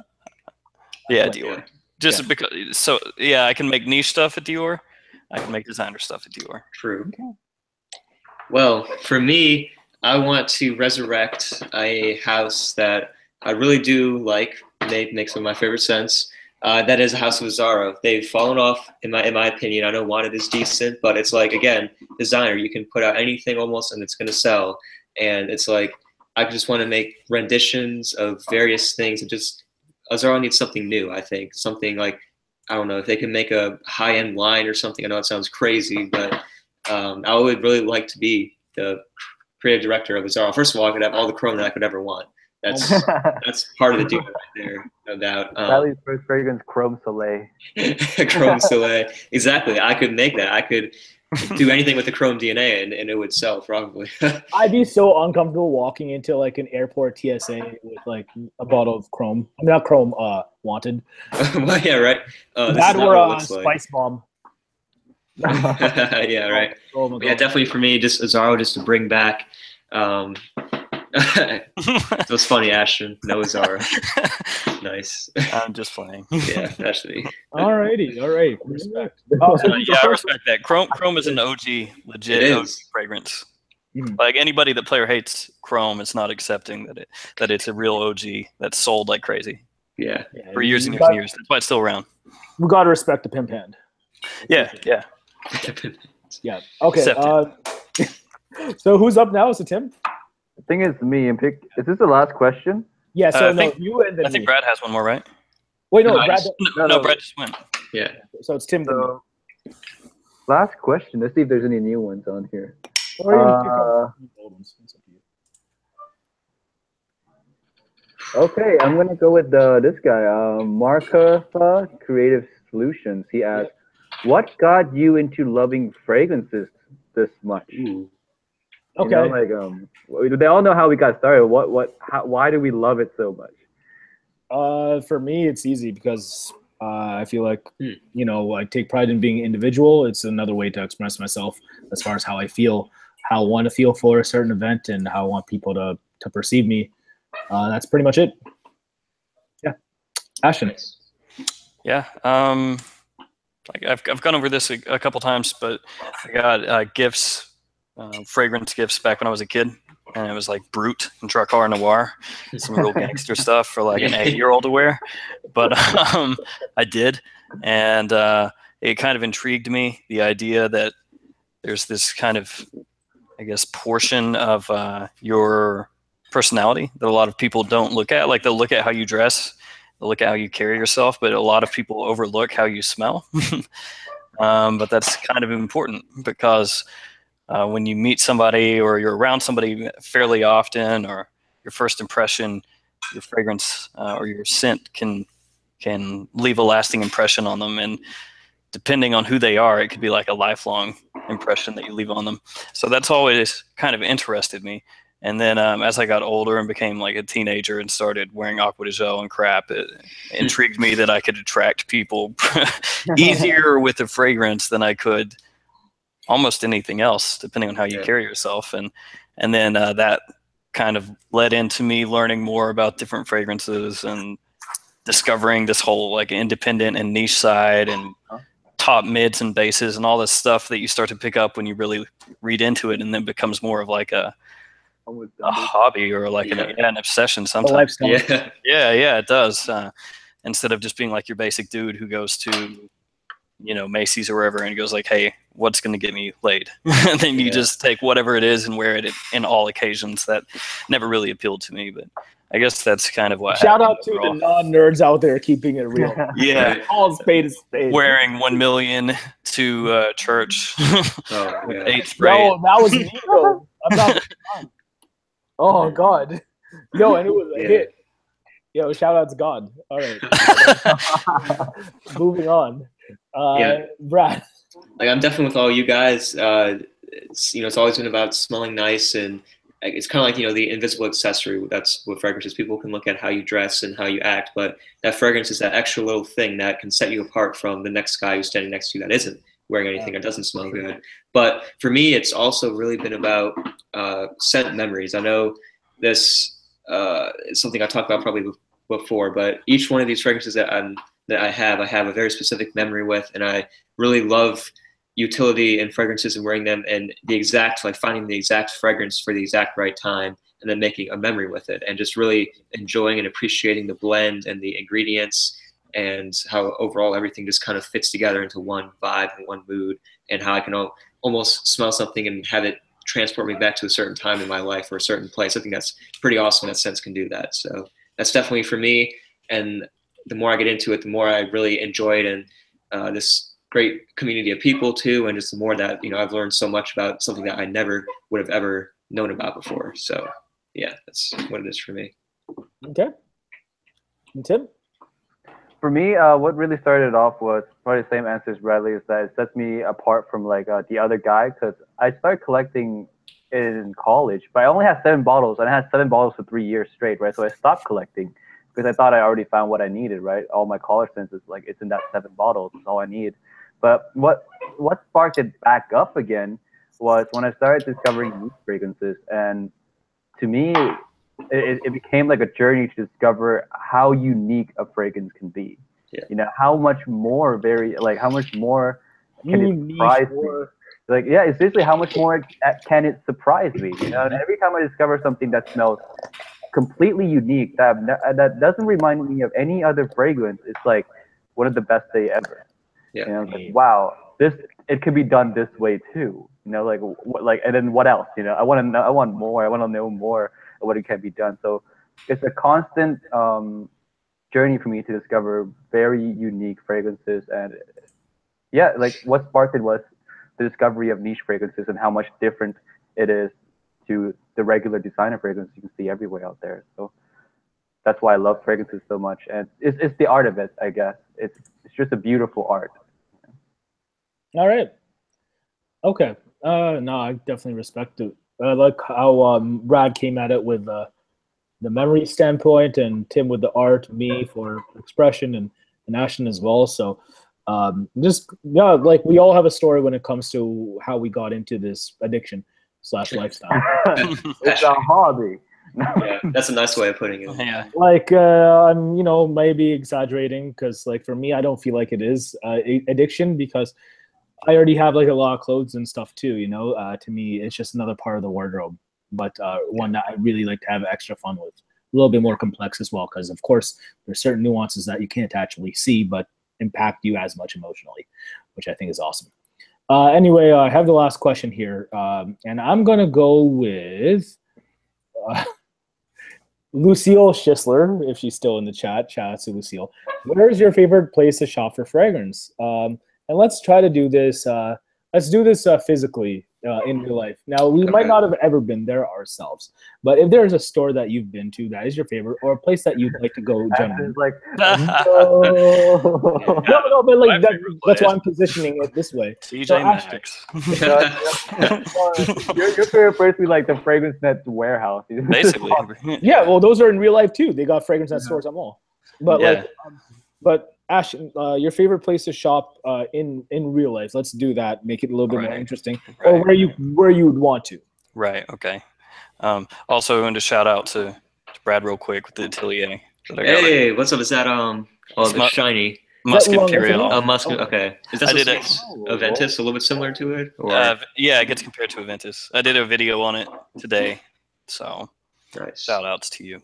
But places I've actually been in real life, Barney's in Chicago was the best place that I've been so far. But places that I would like to go would be like Oswald's in New York, Scent Bar, LA. Probably, yeah. Places like that because they seem to have a whole bunch of crap there. I've seen video. Beverly Hills Perfumery with Alan. Would go out there because he's a cool guy. If anybody is in the Facebook groups, then you probably know who Alan is. Team Top 5 meetup at Beverly Hills.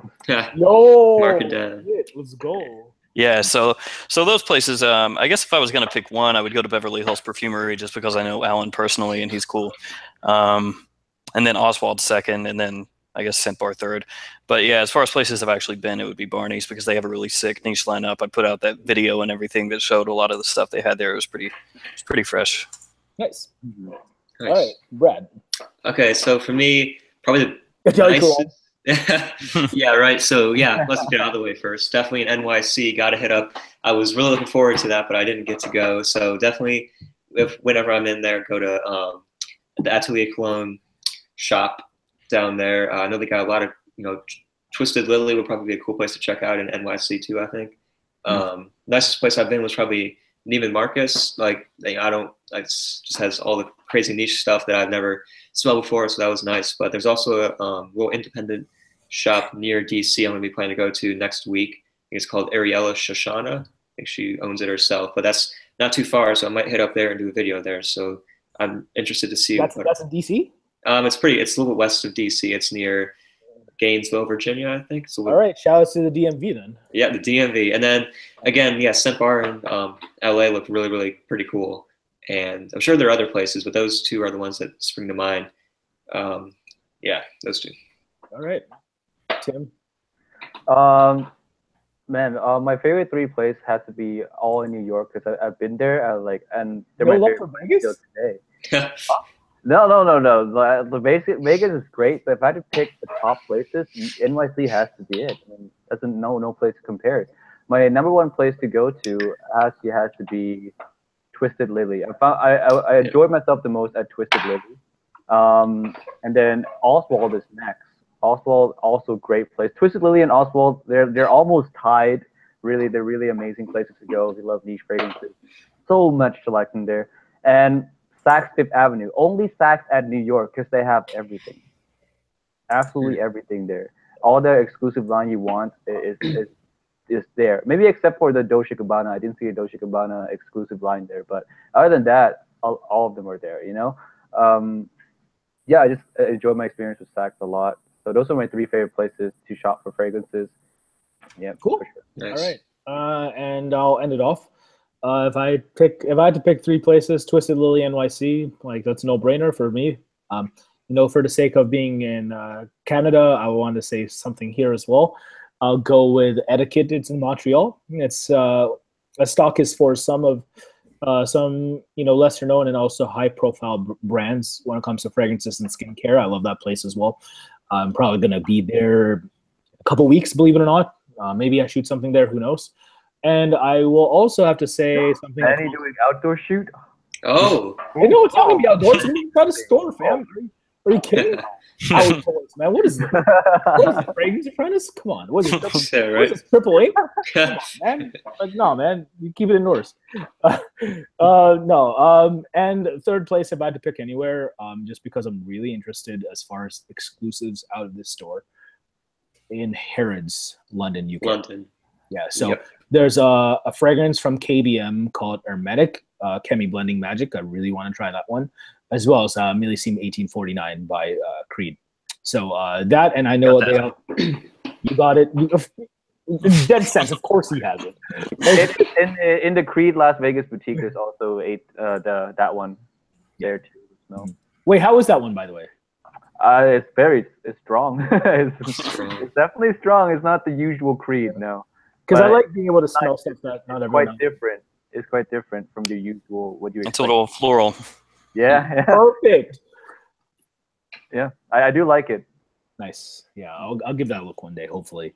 But that about does it for the show, guys. Thank you for tuning in all throughout. I'm not even sure if Game of Thrones is on right now, but if you guys bailed on that to stay with us. True top. Thank you. Top fivers right there. Yeah. True team top We're fivers. gonna get like a little T-shirt made and everything. Team Yeah. top fivers. Yeah. Kind of like Logan Paulers or Jake Paulers. Jake Paulers, yeah. So, like, team top fivers. So we really appreciate the support. Again, all of our links will be in the description below. Catch us next week on, I believe, TRIPLEINC's channel. Brad, you holding it down? I think he's on vacation. Yeah, you're on vacation. Yeah, Okay. I'm on vacation as well. Yeah. Oh wow. So we may. Yeah, I don't know. So that's Figure it. it out. We'll figure it out. We'll let you guys know. It might end up being on mine. We may or may not have replacement hosts for that week as well. Yeah. I don't know. I don't know. We'll see. Yeah, we'll see. I mean, it'll be tough for me to make as well as far as on time. But if we can make it happen, we will. I don't see why we wouldn't. We love doing this. I think you guys like doing it. I love it. I love it. So, you guys have been awesome. Thanks again. Again, our links are in the description below. If you guys have any questions as well that we may or may not be able to get to for next week's taping, please leave it in the comment section below before and after this stream concludes. So, do you guys have anything else you want to get out of the way with? That was pretty good. Pretty good. Team All right. EDT. Team EDT. Hashtag Yeah. Team de toilette. And the P is this one. T as in Tango. Oh, I'm raising the black flag, guys. man, you eau de parfum, like crackheads, willing to spend $20 more on like no more longevity. So good, though. No, beast opening for the win. Yeah. All right, guys. Right? Like we out here, right? Ashton, Brad, Team EDT. Team Yeah. EDT. That's what's up. All day. Sorry, Tim. You lose. I'm playing. All right, guys. Thanks again for tuning in. Hopefully, we catch you next time. And until then, peace out. Peace out. See you. See ya. Bye.